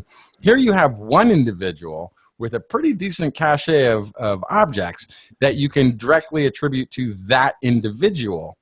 And so it makes sort of back engineering how that individual of some power and esteem, you would assume, was nostalgic towards, or had an affinity towards, specific objects. So it's also a nice time capsule that way, in that it's more of you can sort of connect it to the individual who was buried, where that's usually very difficult in those that they found. Plus, in good contrast to I believe it was maybe it was a Mayan dig site or something in South America that I was reading about recently, where they dug the trenches and they were starting the meticulous work of getting ready to do their dig. And they come back to the site the next day, and it's been sort of brutally dug up, and they don't know what's been taken, what was found, what was taken, but it sort of ruined both their ability to date things by layer plus whatever artifacts were there. So the looting and the raiding of archaeological sites, these, throughout history has been continual and constant pressure on archaeologists to find something. And here we have a site with 2,000 plus objects and a largely intact specimen or skeleton that was there. Fantastic site, almost pretty much unheard of in the modern era. In fact, the Greek Historical Society of Greece, or whatever it was called, says this is the greatest find in the last 65 years in Greece, which is really saying something. Yeah. Breadbasket of history, right? Yeah. I've got a story. Pew, pew, pew. The Pew Research Center has another survey. 1,500 United States adults. They say it's a nationally representative sample that was conducted between May 10th and June 6th, 2016. So it's very recent in date. And it covered but the politics of climate. And I'm really going to say that the results are not surprising, and they pretty much are the same that results have always been for these kinds of polls. You'd hope that there was some shift or improvement. Yeah, not so much. I mean, the main results suggest that trust in climate scientists is incredibly low among conservative Republicans, higher among liberal Democrats. Things related to climate science are basically split along party lines. However, there is a general trust by everyone of science and scientists. It's just when you get into this specific hot button issue, which we have discussed many times before, that politics and the political mind tends to change the way that people look at or answer particular questions. So questions asking whether climate scientists should have a major role in policy decisions. Conservative Republicans say 48% of conservative Republicans say yes, this is true, whereas 80% of liberal Democrats think this is true, leading to an average of 67, only about 2/3 of U.S. adults think that climate scientists, people who work in climate science and are experts in this topic, should have a major role in policy decisions. And there's a little bit of a reasoning behind that too, because there was a shift with the Republicans, at least with Mitt Romney, where he was one of these who wasn't going to say science is wrong.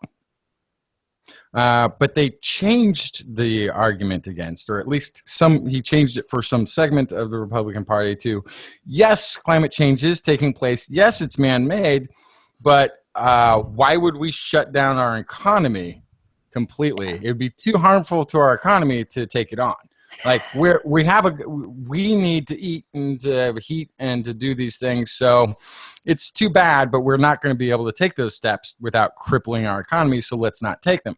So there could be, at least as begrudgingly as it has been, there could be more and more belief, reluctantly acceptance of climate change science on the right politically, but still not a desire to do anything about it. So that's going to be that disconnect there.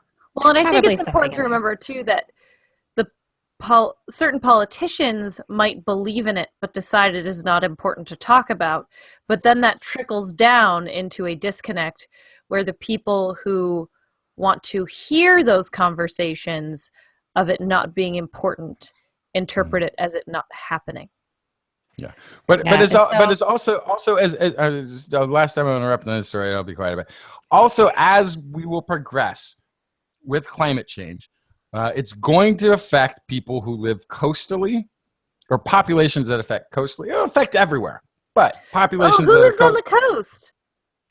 Well, you got your Floridas and your Texas and the whole South, right? But the point is, larger population density areas are going to be affected by this. Now, if you're in a rural state, which is a lot of what the right controls politically and ideologically, those changes are going to affect there too, but it's less people and it can be mitigated with words. When you're in large, floody, hurricane-y, droughty, monsoony population density centers, the political views are going to change quicker. So it's not going to be immediate, but climate change is, it's like it's science. It's going to prove itself. Yeah. So, but it is interesting. Many in the United States expect negative effects and life changes due to climate change. However, when we talk about whether scientists understand, climate scientists themselves understand whether climate change is occurring, 18% of conservative Republicans fall into agreeing with that statement. Versus 68% of liberal Democrats. When they're asked whether climate scientists understand the best ways to address climate change, 8% of conservative Republicans agree, and only 36% of liberal Democrats. So even liberal Democrats are saying, well, climate scientists might understand what's going on, but they don't they don't think climate scientists never necessarily have a handle on how to fix it either. That is a bummer. Yeah. And then when we talk about the causes of climate change, the statement that climate scientists can be trusted a lot to give full and accurate information on causes of climate change, 15% of conservative Republicans agree with that statement versus 70% of liberal Democrats. So again, we're talking about the trust of the source of information. And then when it's drilled down into discovering the influence, climate scientists' research findings are influenced by blank most of the time. Best available scientific evidence, 9% conservative Republicans, 55% of liberal Democrats.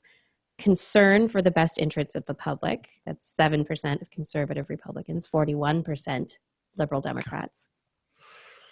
Scientists' desire to advance their careers, 16% Republican, 57% liberal Democrat. What? That's a lot of people think that scientists. I'm actually surprised that the Republicans weren't like 100%. That's all they're about. Like, yeah, and then a scientist. Only 60%. So like 84% believe that they don't want to advance their careers. Right. And then it continues, or they didn't really answer the questions. So for that, only 20% of moderate Republicans answered that question in that manner. It's interesting though. So the science, they only 11% of conservative Republicans agree that conservative scientists' research findings are influenced by the scientists' own political leanings. And the majority was 23% agreed that it was influenced by the researchers' desire to help their industries, which I think is interesting. Okay. So, you know what? But these are two stuff in here, but these are the two organizations that created a reality show instead of a political ideology debate system. So, you know what? I won't curse, but I feel like I should curse in the direction it's just things are very polarized. That's it. Things are incredibly polarized, and and it's unfortunate too because political parties could be and should be utilized as fantastic transfers of information, because the news media isn't going to do it, and they're not doing that. They're like that. There was and it's just, this is both sides equally guilty. The GOP put out an announcement of how well their candidate had done in the vice presidential debate. several hours before the debate took place. Right. No, I heard about This this. is both Yes. sides are locked into whatever it is they're going to say, regardless of what goes on around them, and so they're useless, Both absolutely useless, Yeah. in terms of information transference. Yeah. All right, let's keep moving on. This show is moving on, so let's keep this science rolling. Tell me about conveyor belts. They keep rolling on. Is that did I do a story on that? You I don't know if I actually have a. You put it in the let's see. rundown. You don't have Oh to yes, talk I about must it, though. have it. I must have it. Let's see. Oh yes, this is we're talking about the Atlantic conveyor belt. I thought you were talking about like Henry Ford and creating the work. No, this is the ocean circulation responsible for England's mild climate appears to be slowing down. We've talked about this before on the show, how London is as far north as Juneau, Alaska, but thanks to the Atlantic conveyor of heat from the tropics remains nice and Englandy instead of being frozen tundra-ish most of its year. The effect has consequences for the climates of Eastern North America and Western Europe. However, unlike theories of long-term climate change, these recent trends are not connected with the melting of the Arctic sea ice and the buildup of fresh water near the pole. No, instead, they seem to be connected to shifts in the southern end of the planet, according to recent University of Washington study in the journal Geophysical Research Letters.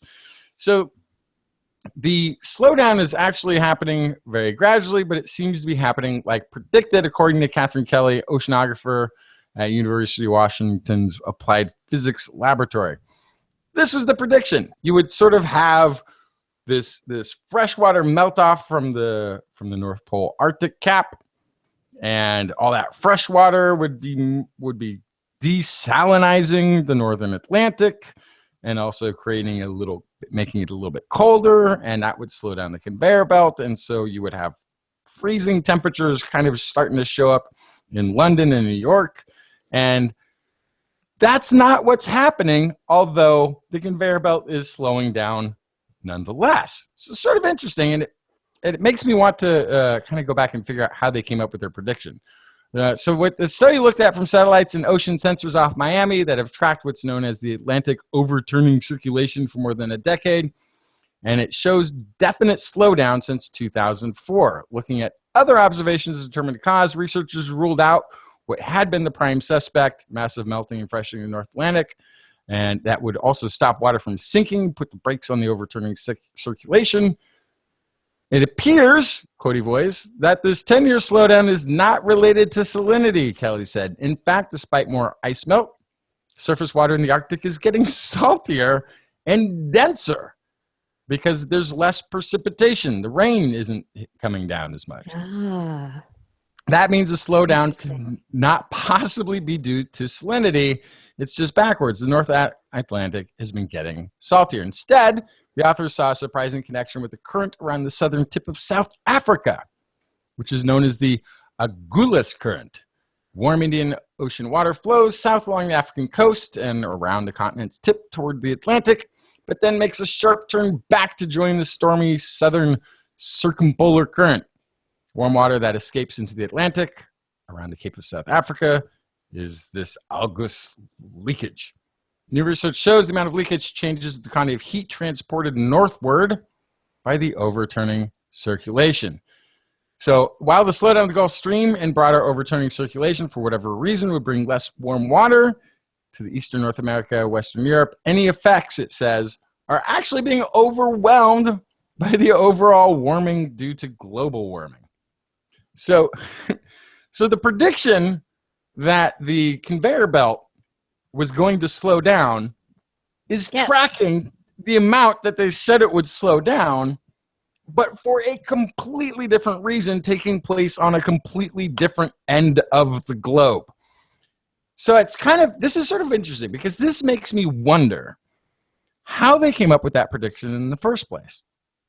And it sort of, I wonder if it was, if you look at past mini ice ages and the like that affected Northern Europe, and you know that the conveyor belt changed, and you try to figure out how that changed, you're back engineering it. And they came up with a way in which that could have happened, perhaps. And maybe that model that they created could work if it took place that way. But they got the rate right. It's just they got the cause wrong. They got the cause wrong. And the fact, like you said, that overall heat transfer, because everything is heating up generally, that's overwhelming portions of the model as well. Correct. Yeah. Yeah. So London may stay Londony. No, not really balmy at all. Silver lining, or not frozen, which, I mean, because that could have been the thing. You know, it could have actually under a gotten much glacier. colder. Yeah. Without that conveyor belt functioning. So, Yeah. So we might want to zap the conveyor belt to keep it working, maybe. But would you zap your brain with electricity? That depends. don't I already do that? Oh. No, it's coffee, maybe? I don't know. All right. No. So I've talked about this before on the show. TDCS, transcranial direct current stimulation. Basically, it is a therapy in which you take a cathode and an anode and you stick them to different places on your head, and then you run low-level current into your brain. The idea is that by putting the cathode and the anode in different locations, basically it's going to be sending an electrical current into your brain to pinpoint a particular region of your brain and induce magnetic currents in the neurons that would allow them to induce action potentials. Or specifically, it's an electric current that just zaps your neurons and gets them working. But nobody has ever really done a study to see exactly how it works. There are people doing DIY TDCS at home. They've got these little stimulation devices that they buy online, and they're zapping their heads to improve their memory, or zapping their heads to improve their alertness instead of drinking coffee. But nobody knows how this method works.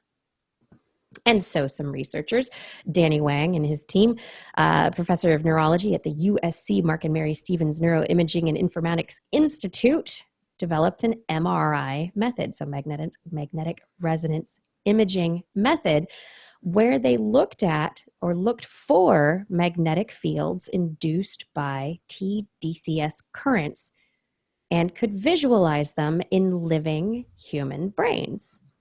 So they published their study in Scientific Reports this week, and what they showed is that some researchers have suggested different current levels to actually be able to get it to work. So there's been a debate about whether 1 to 2 milliamps is sufficient, and this can actually 1 to 2 milliamps can actually create a tingling sensation in your skin. And so it's a question of whether that's enough to actually travel through the skin, through the skull, deep into your brain. A New York University researcher tested this once on a cadaver and said they didn't measure any current in the brain when they used 1 to 2 milliamps, and suggested that 4 milliamps is required. And that is potentially, depending on the stun gun, could be the equivalent of a stun gun discharge. Well, right. So do you really want to be using 4 milliamps on your brain to stimulate neurons to fire? And so, what do I get out of it? Yeah. Surprise. Yeah. So basically, they validated this methodology. They first used a phantom. So they found the current path and they induced magnetic fields, and they knew exactly what they were. And then they used a human calf, so a bunch of muscle, a calf muscle, and then they repeated it on 12 volunteers, putting them in the MRI to be able to see 20-30 minutes in the scanner under TDCS stimulation. They found that the current entered the body and the brain. So there is a current being that is eliciting magnetic fields within the brain. And so what Wang says, the researcher who's in charge, he's saying that TDCS is not necessarily, you don't want to apply so much stimulation that you cause neurons to fire. What it's doing is creating a magnetic environment from the current that makes it more or less likely for neurons to fire. Right. More or less? Like, right, depending on the neurons. And it depends on the area of the brain. It depends on the neurons themselves. Yeah. So basically now we have a verified technique which can potentially start doing something. No, we can start determining more exactly what the TDCS is doing in specific areas of the brain when it is applied. Yeah. So anyway, this first study that's actually saying, oh, look, the electrical current does go into the brain. Oh. Good job, people. Oh. There you go. We did it right. Oh, when I electrocute myself, it hurts my brain. Conky in the chat room. I once attached a D cell to the top and bottom of my braces. Pro tip, don't ever do that. But Salty, love your experimental nature. I do. The curiosity that drove you. It's like, I just got to see what would happen. I just got to try. Yeah. You got to try. Sometimes you got to try things, but yeah, don't try that. Blair, you got a story? Yeah, hammerheads swim funny. Yeah, what? They both the big heads and so they look funny. They also swim funny. Dr. Yuki Watanabe, associate professor at the National Institute of Polar Research in Japan, and his international colleagues found that great hammerhead sharks, Sphyrna mocarin, swim on their sides at roll angles of approximately 60 degrees. So 90 degrees would be completely sideways, so it's not quite that. But these sharks, they were fitted with electronic tags, and they found that they alternated between rolling to the left and to the right, and every 5 to 10 minutes. But they didn't know why. So they built a morphologically accurate model of a hammerhead shark and conducted a series of fluid dynamic experiments, as you do.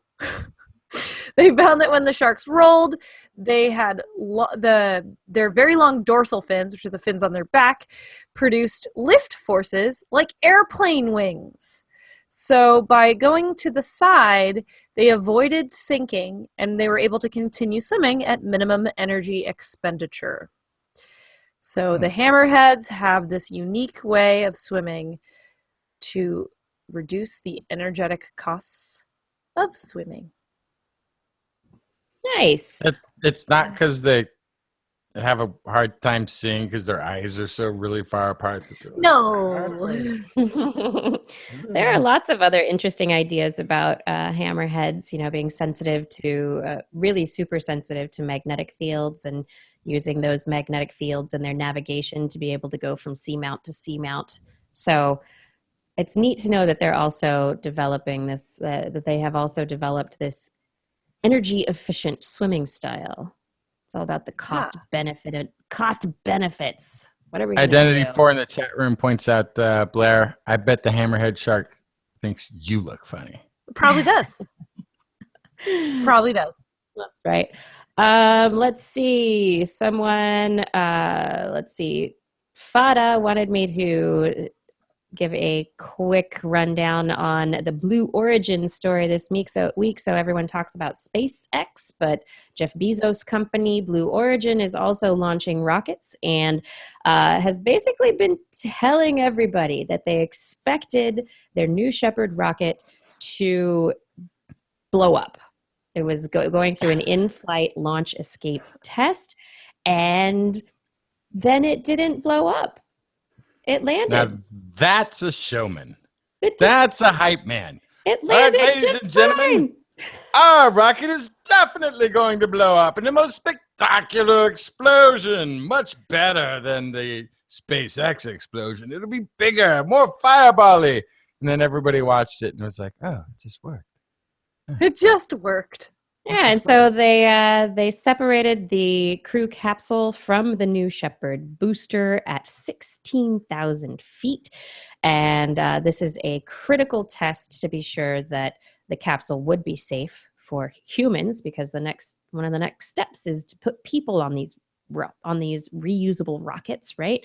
And so the crew capsule made the separation, and the booster landed, and so did the capsule. Everything landed. The parachutes were great. Everything was perfect. So good job, Blue Origin. Thanks for surprising everybody. And apparently themselves. Although I don't believe it for a second. I think that was brilliant marketing. That's what I think that was. Right. That's the showman marketing. That's right. Yeah. Additionally, my final story has to do with telomeres. We do love the telomere stories, right? Give me all the telomeres. Yeah. Do you think that either of you experienced a lot of stress as children? Well, I was a younger sibling. Well, there's and my that. older brother played football, so you can guess, perhaps yes. I was a child of danger and adventure, but I wouldn't put stress in there. Any trouble with the police before 18, repeating a school grade, parental use of drugs or alcohol, or physical abuse? No. Yeah, all of this. And that's why I say I was stress-free. And it was all in stride. So according to a study published in the Proceedings of the National Academy of Sciences, in which 4,598 people age 50 and older took part in the University of Michigan's Health and Retirement Study, these individuals filled out multiple questionnaires on potentially impactful childhood and adulthood adversities. And they were either categorized as financial or social traumatic events. Basically, so the adversities I listed were childhood adversities. Adult adversities included the death of a close family member, being the victim of a physical attack, firing a weapon in combat, and a job layoff.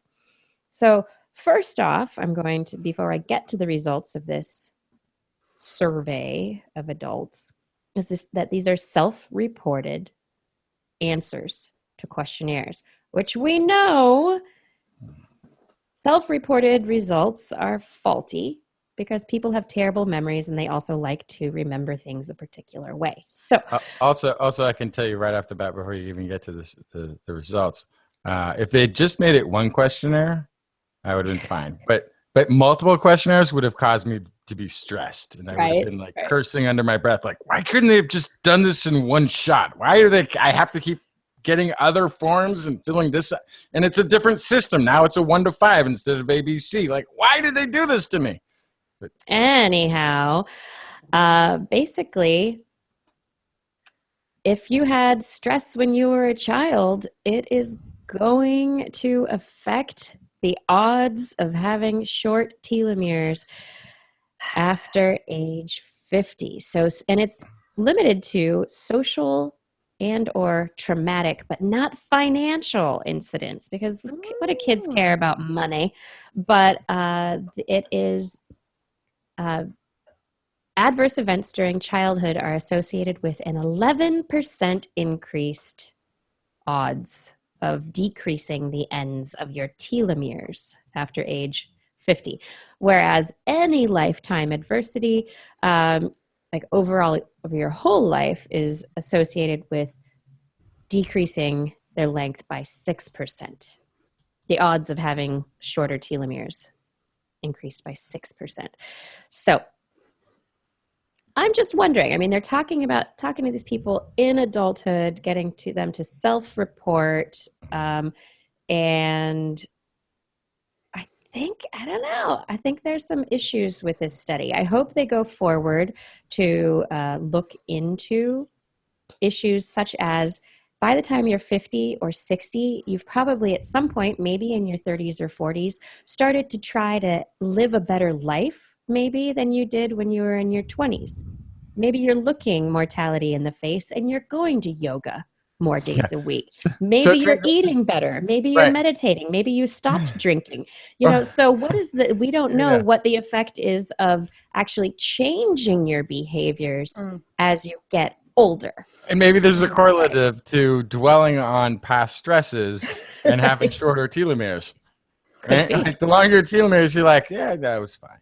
Well, Yeah. I would think there's also a sweet spot in this, that if you don't have any stressors, that's not necessarily a good thing either. At least in the animal world, we see this, that if an animal doesn't have any stressors, then they're less fit for future stressors when they're older.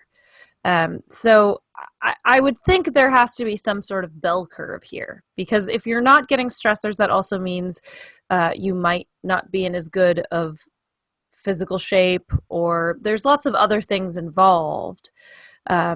If you're given everything that you ever need. I know this is something that we deal with animals in captivity a lot, is you can't have everything come to the animal That's not perfectly good for all you the time. either. It's Yeah. not good for you either. So A lack of stress is also a stressful. lack of stress is also stressful. Exactly. So there has to be kind of a sweet spot in this, I would think.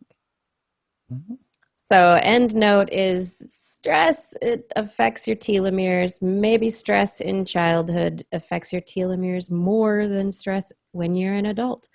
We don't know for sure, but this study indicates that's a possibility. Lack of or shorter telomeres could affect your longevity, but maybe just lay off the French fries and have a salad every once in a while. Mm-hmm. I don't know. Wait, what? No, didn't we already determine your life is Okay, I'm sorry. predetermined by its Oh, that's right. That's right. fuse burning down anyway, so It's all predetermined. Never it's mind. all predetermined. And No. you know what? You live for I today, refuse. people. Live for today. Tomorrow may not come.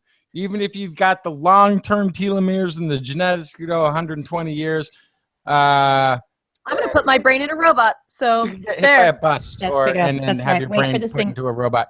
Plus, Make it to the singularity.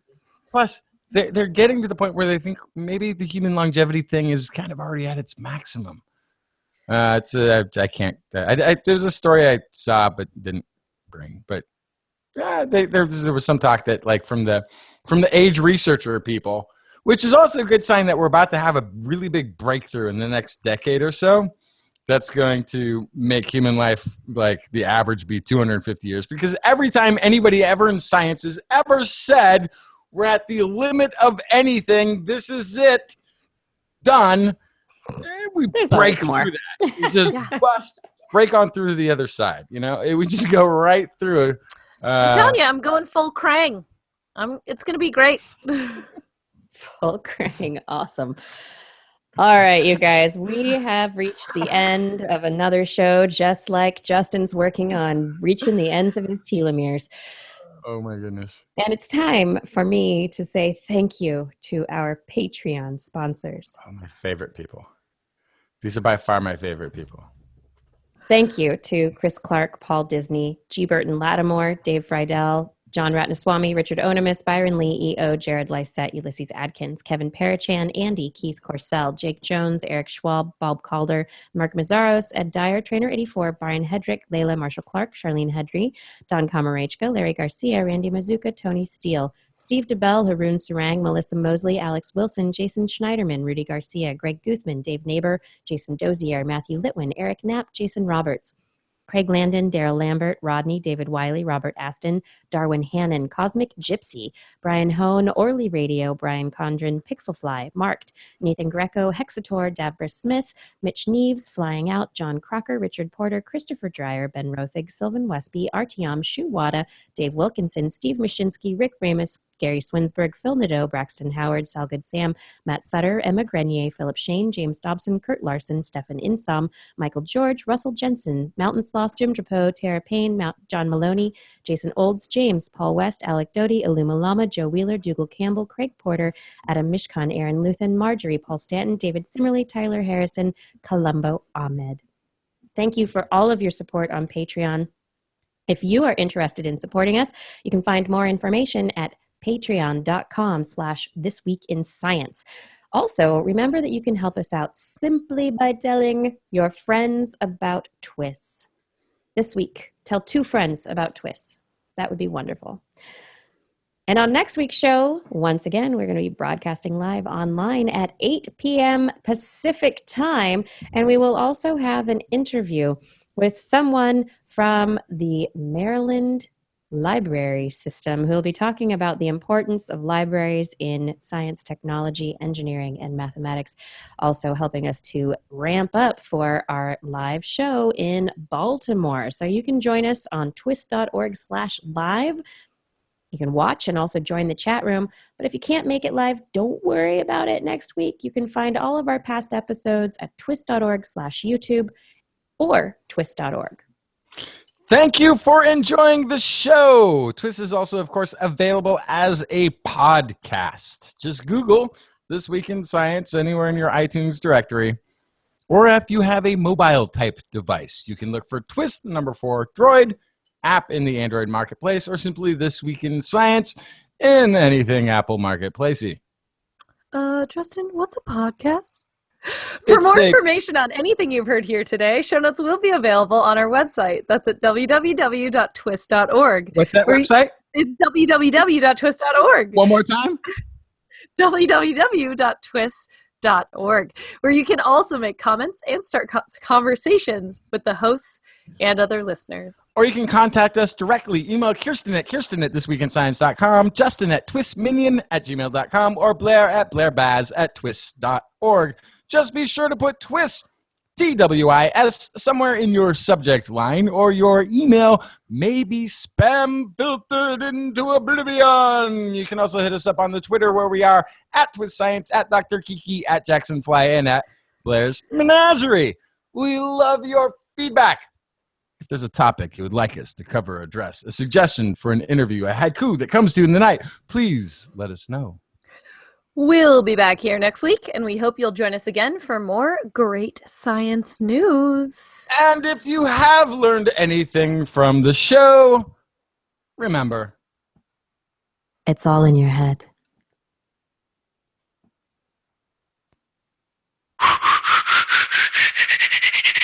This Week in Science. This Week in Science. This Week in Science.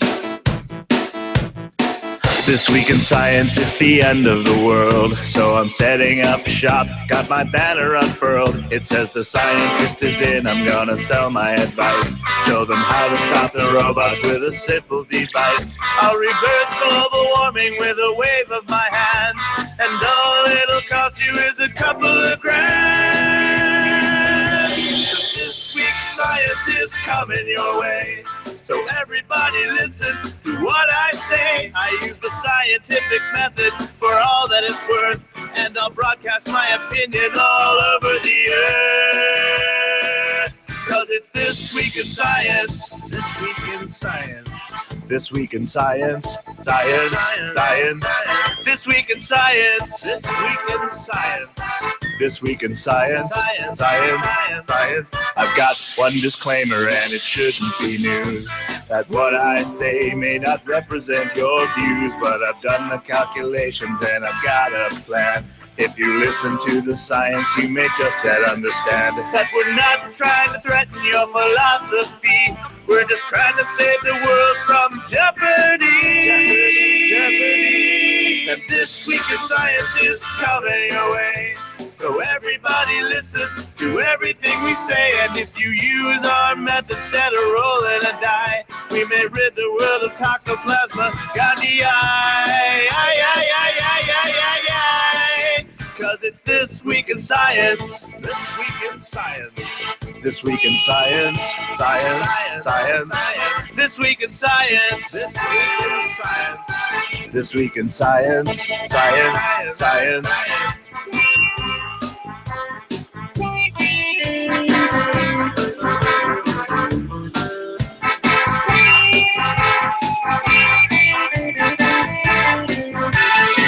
I've got a laundry list of items I want to address, from stopping global hunger to dredging Loch Ness. I'm trying to promote more rational thought and I'll try to answer any question you've got.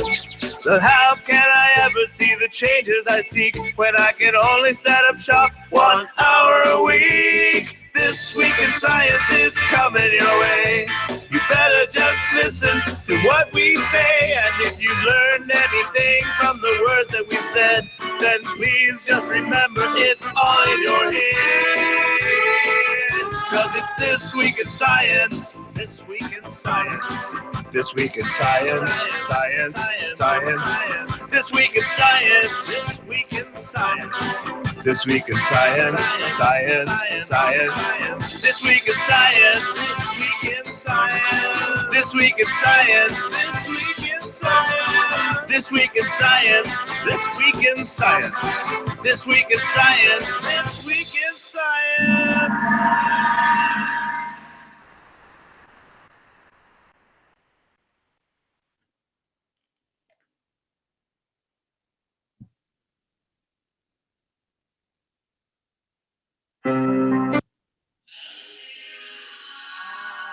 Still.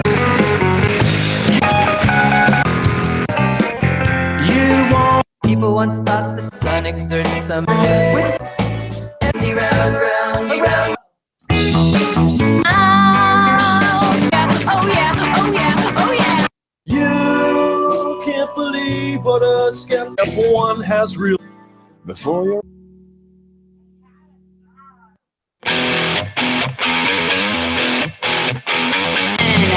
Electric man. Bummer. I tried. I was trying. I was trying. What were you trying? I was trying to find a song that I thought I had in there. Molecular Motors. I thought it was in there, hidden somewhere, and I couldn't find it. Couldn't find it.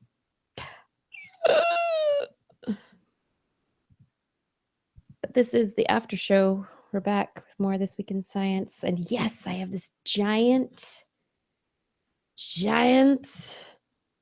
virus book.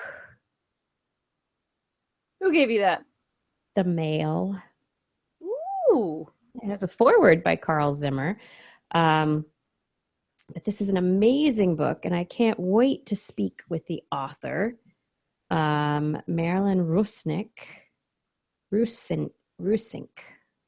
Rusink. Virus, an illustrated guide to 101 incredible microbes. Oh, look, this one's a good one. Zika. You want to see Zika? This is Zika.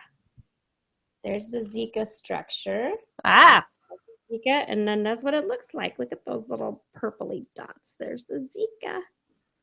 The Zika that infects adult brain cells. Did you hear that bit of news? What? Say that again? Yeah, most recent news is that they have determined Zika infection not only infects adult body fluids, and it sticks around like in semen in men for like 6 months. It also infects adult brain cells. And so we know that it causes developmental problems in infants, developing babies, leading to microcephaly and death, but we don't know about any effects on adults. But it's getting into the brain and it's staying there. Boo. That's not good. No, that's one of the things that I reserve my Carol Kane. Boo. Boo. Boo. Boo. What's happened? Anyway, I think she could be a virus interview, maybe, I guess, in November. What kind of virus? All viruses. I was showing Like a bug? Like a glitch? Like a computer virus? Or are we talking? Ebola. I've got a giant pretty book. That's gorgeous. Is that Ebola on the cover? Yes. That's gorgeous. That's Isn't it- beautiful. Isn't it pretty? Oh, I want one. Right? I want an Ebola. It's so pretty. Ebola, you're so pretty. Yeah. You're so pretty. Deadly. Yeah, so let's see. What do we have? Here's rotavirus, cause of the common cold. Oh, that's pretty fancy. Sinus colds. It actually looks like a bunch of snowflakes, which is kind of fun. SARS-related coronavirus. Oh, it looks very corona-y, like the corona of the sun. I wonder if that's how it was named.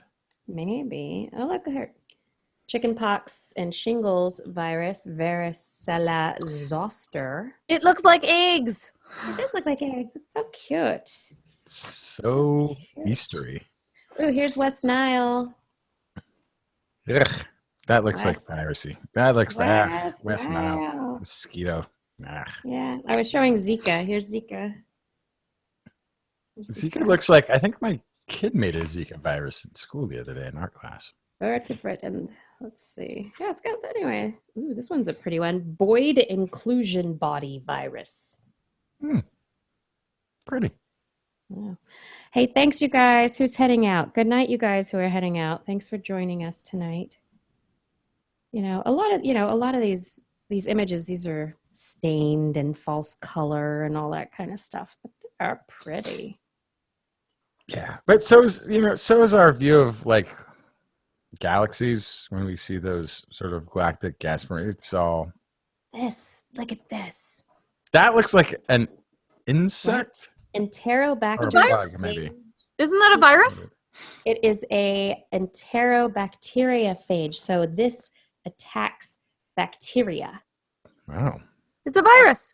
Bacteria virus. It looks like Yeah. It's one of those viruses. Six-legged. Does that No, make it's, it an insect or is it not an insect? I can never tell what an insect versus a bug is. I don't. A bug is a kind of insect. But an This insect one- is a specific. There's a No, bacillus. bugs are bacillus, specific. bacillus phage. No, bugs are general. Nope. Really? What? It's the other way around. All right, Yep. I don't get it. Insects So are I don't everything with understand it. 6 legs and 3 body segments. And then bugs are a specific family of insects. Okay. So cool. Anyway, I think it's Still don't- hexa. I don't remember. I thought it was like some fly and some don't, or something like that. Like, No. Here, let's see. We can find it. True bugs. Hemiptera are true bugs. Hemiptera. Those are the ones with wastes, right? Hemiptera. True bugs. Order of insects comprising some 50 to 80,000 species. Cicadas, aphids, plant hoppers, leaf hoppers, and shield bugs. This is foot and mouth virus. Whoa. Causes a brief day or two very high fever, sores on the mouth region, discomfort in children, passes very quickly. You never get it again. that's what you get for licking cow hooves. That's what I'm saying. It's what you get for being a kid and crawling on the ground. Oh. That's what you get. It's what you get. You're welcome, Fada. I'm glad I got the Blue Origin story, and I just wanted to make it Sorry, yeah, that's hoof and mouth. I'm sorry. Different. a little different. A little different. So, Blair, are you going to be Krang for Halloween? No, but that's a good idea.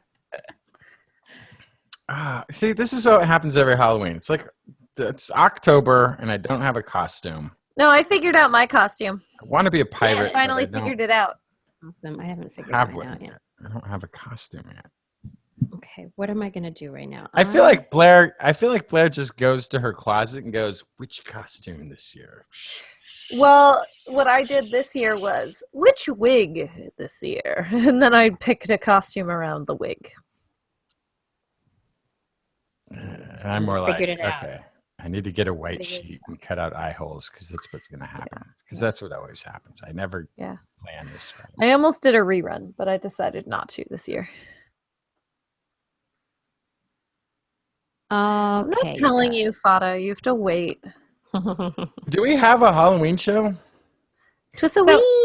Twissoween is going to be, it's on the calendar. It's the 26th, Okay. the Wednesday before Halloween. And then Wednesday, the 2nd, I was thinking maybe we don't have to do, because we're gonna leave on our trip on the 3rd. I thought the 3rd was Wednesday. Am I wrong? Bless you. Nope. Yep, you're wrong. Oh, yeah, you'd be wrong? wrong by a day. Because Friday. there's 31 days, and if the 26th is How do months work? well, But you guys, so I was thinking we're going to do a full show on Friday the 4th. Mhm. But it's going to be full of a bunch of interviews. So we could Thank- potentially thank do you, a Father. we could do a short show on Wednesday, or just show up and talk to people for a little bit. Thank you, Father. Don't do the white sheet with holes. That looks too much like something else. Ooh, yeah. Thank you. I'll find an alternative. Okay, so you're saying, are we going to do a partial show on the 2nd, or we're not going to do a show at all? That's what I was wondering. What you Yeah, would let's like do to both. I Let's do say, Do it well, all. I was going to ask you if we should be traveling on the evening of the 2nd, in which case, Oh, that- no. Why? Oh wait, okay, I get it. So it'd be a show on the 2nd and the 4th or something like this. No, I think we should just postpone the show till the we're there Till part. the Yeah. 4th. Okay. Yeah. Yeah. I mean, Let's do a full show then. Okay. it would behoove me to already be ready on that Wednesday Yes. Yeah. and find my. Oh gosh, I have a Also, printer that's what I'm worried about too, is like depleting the good stories or. Well, there's a little of that, and there's also a little of, if we do have the extra days to prepare, we could be that more seeming like we're prepared every time we do this. Right. Yes, I would vote no show. If you want to meet up for a teaser, we could do Mhm. that. Yeah. Let's do that. We could just We tune could in, the have 3 a of us, for powwow. like 10 minutes. Be like, hey, Yeah, You like ready a for the powwow and show? a teaser. Yeah, we could let's do go that. through the rundown. Uh-huh. Yeah. We could do that. Sounds like a good idea. That'd be fun. All right. I think Yeah, that Ben would- Roth, we should do TWIS every night. Yeah, Ben, And you as want to pay soon for as- that? Well, no. Well, hang on. Not Ben alone, but at some point, we really do need to get a hold of some either public broadcasting money or some private entrepreneurial money. We need to get a sugar mama or daddy of some sort to sponsor the show to the point where. Why are you laughing? This is really like how these things have to get put into place. So we can have like a studio and a writing staff and a Writing staff. Actually, I wouldn't want a writing staff. What I would actually want is a story collection staff and a production No. staff. But folks that would not more for the technical aspect. Get the mics in the same levels. Get the lighting right. Create a nice set for us. And also, I think that there is, and I've discovered this through having done this show for a long time. There are brilliant people in our audience. Mhm. There are wonderful people that we brought on board as interns who can add a lot of insight and content to the show. Whoever are you talking about? So, I don't know. Allie, and so I do feel like our show, as wonderfully brilliant as I think the two of you are, and I think I could be made better with more insight and perspective from people who aren't me. So yeah, I think a writing and story analysis crew would make the show even better. Sure. Well, you keep thinking about that. Well, yeah. No, so Bezos. Yeah, right. Let's call Bezos. Mm-hmm. I got him on rapid dial. Or Oh my gosh, Dial that's one. like not even a thing anymore. Or I Musk. know, right? Speed dial? Musk. Oh, what's speed dial? Or Musk. Like there's got to be Elon? You mean Gates. Uncle Elon? Like who wants to have their name associated with a sciencey show?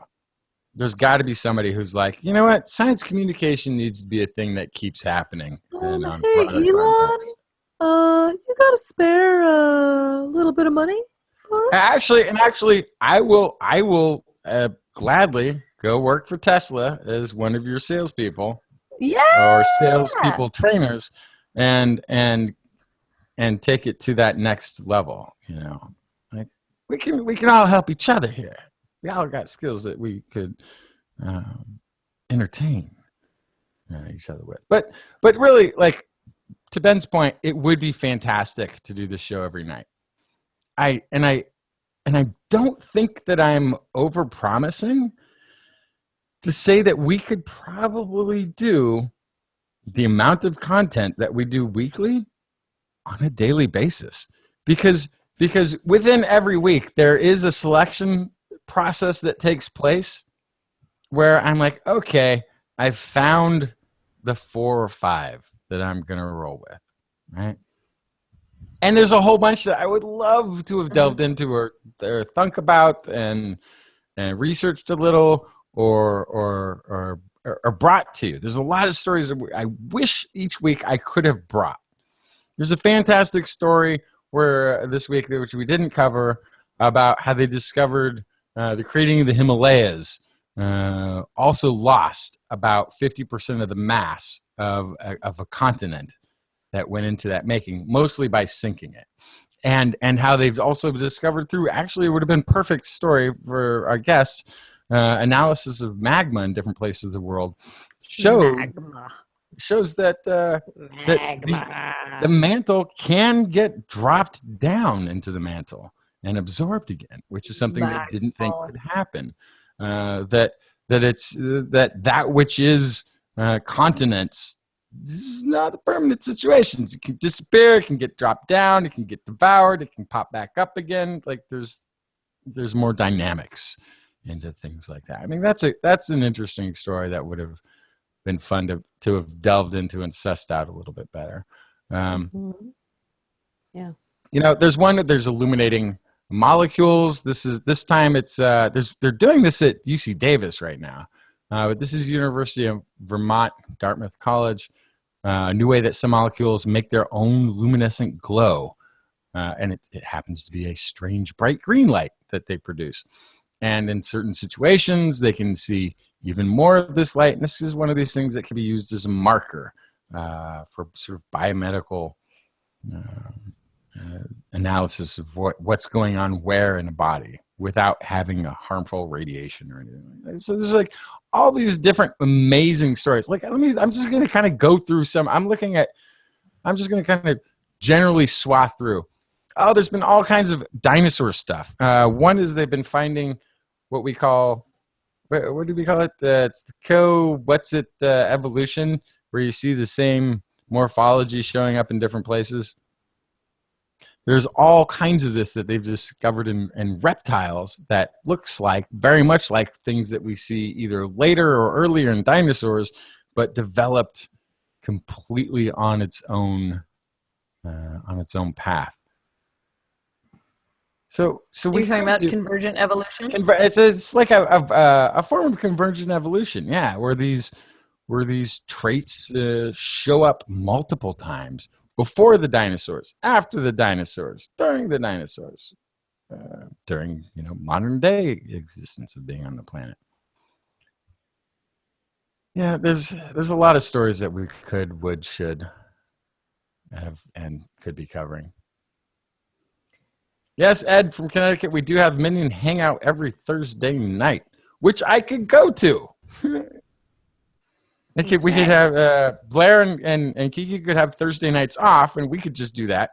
Again, if it didn't seem like I was working every Thursday night until nearly midnight, I could be part of that too. Bill Gates has a foundation, but they're just laser focused on killing mosquitoes. Oh my. Sorry. Which is fine. It's a good thing. It's a good cause. I'm all for it. I totally support it. But yeah, they don't return phone calls or emails. So, nice identity 4. I'm just gonna Go ahead and screen share So, okay, that. you guys, I gotta talk plane tickets. Wait. Blair just posted something amazing. We need to talk plane I mean, tickets. I do. Okay. Haha, that's funny. That's fantastic. Krang Baz. And I have, if you've noticed, my mic is bad. Nice work. I'm not actually sniffling. It's just feedback from the mic. Oh, is Uh-huh. it? Yeah. Uh-huh. Yes, let's talk plane tickets. Plane tickets. So I took the 3rd off, so I can fly out pretty early on the 3rd. Why did you take the 3rd off? The 3rd, don't- yes. We did the yes. 3rd because it's Yes. Thursday. Yes. Yes, Okay, yes. good. Because the show's on Friday in the middle of the day. Yes. Okay. Yes. So the question is, do we pay a little bit more, have a direct flight that just gets you there? Mhm. No, wait. Yes. Is that the only one that's available? The answer is yes. Or pay a little Because bit less and have and have one a- stop.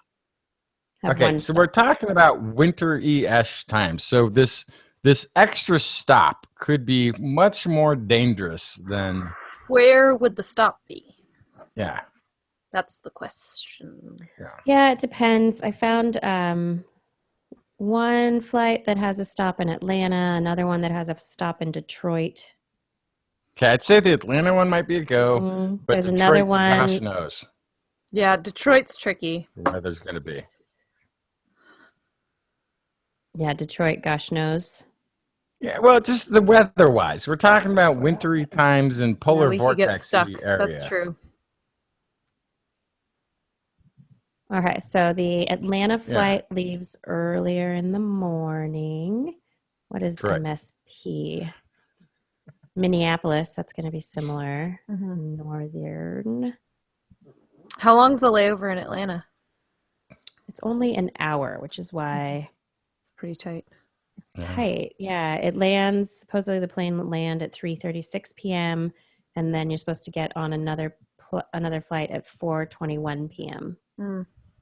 Under an hour. Okay. Yeah, let's go Yeah. direct. How much 45. more are we talking?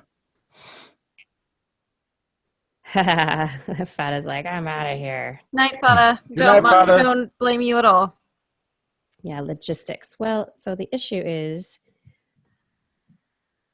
I wanted, oh no, not Friday, November 4th. I want the 3rd. Silly. 3rd, and I want to return on the 6th. Okay, let's see if that makes it any better. Oh.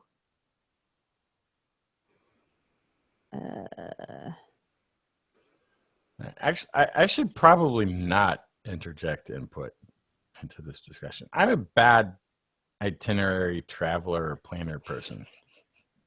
I think I might only make things worse. You This is just a follow really me. You're long fine. Flight. So As it long looks as I'm traveling with Blair, I feel like I'll be okay.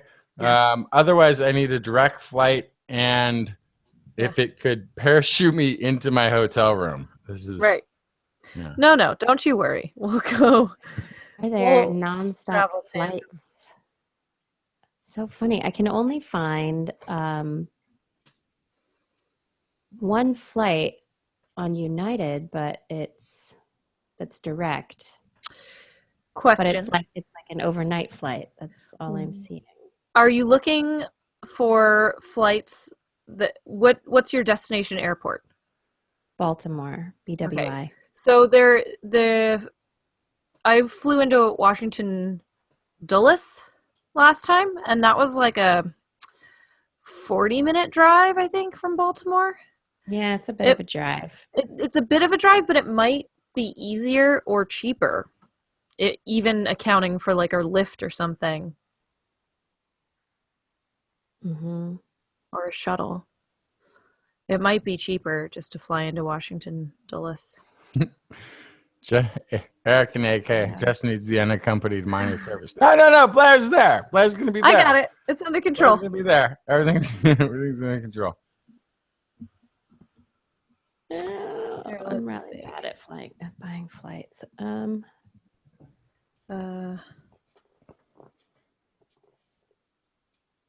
Yeah, maybe is there an option for like Washington D.C. area Yeah, it's Dulles is I think that's like the only other one that's reasonably close. You can look for nearby airports. You'll finish the stream recording in the morning. All right, Identity. It was a long one tonight, I know. Long show. Thank you, Identity. Yeah, Justin does need the unaccompanied minor service. Winter. Winter. So I get it. Audios. adios. Well done. Thank you. Thank you. Well, maybe we can let everybody go and do our flight planning off the air. Say goodnight Okay. to everybody. So Good night, minions. Love you much. See you next week.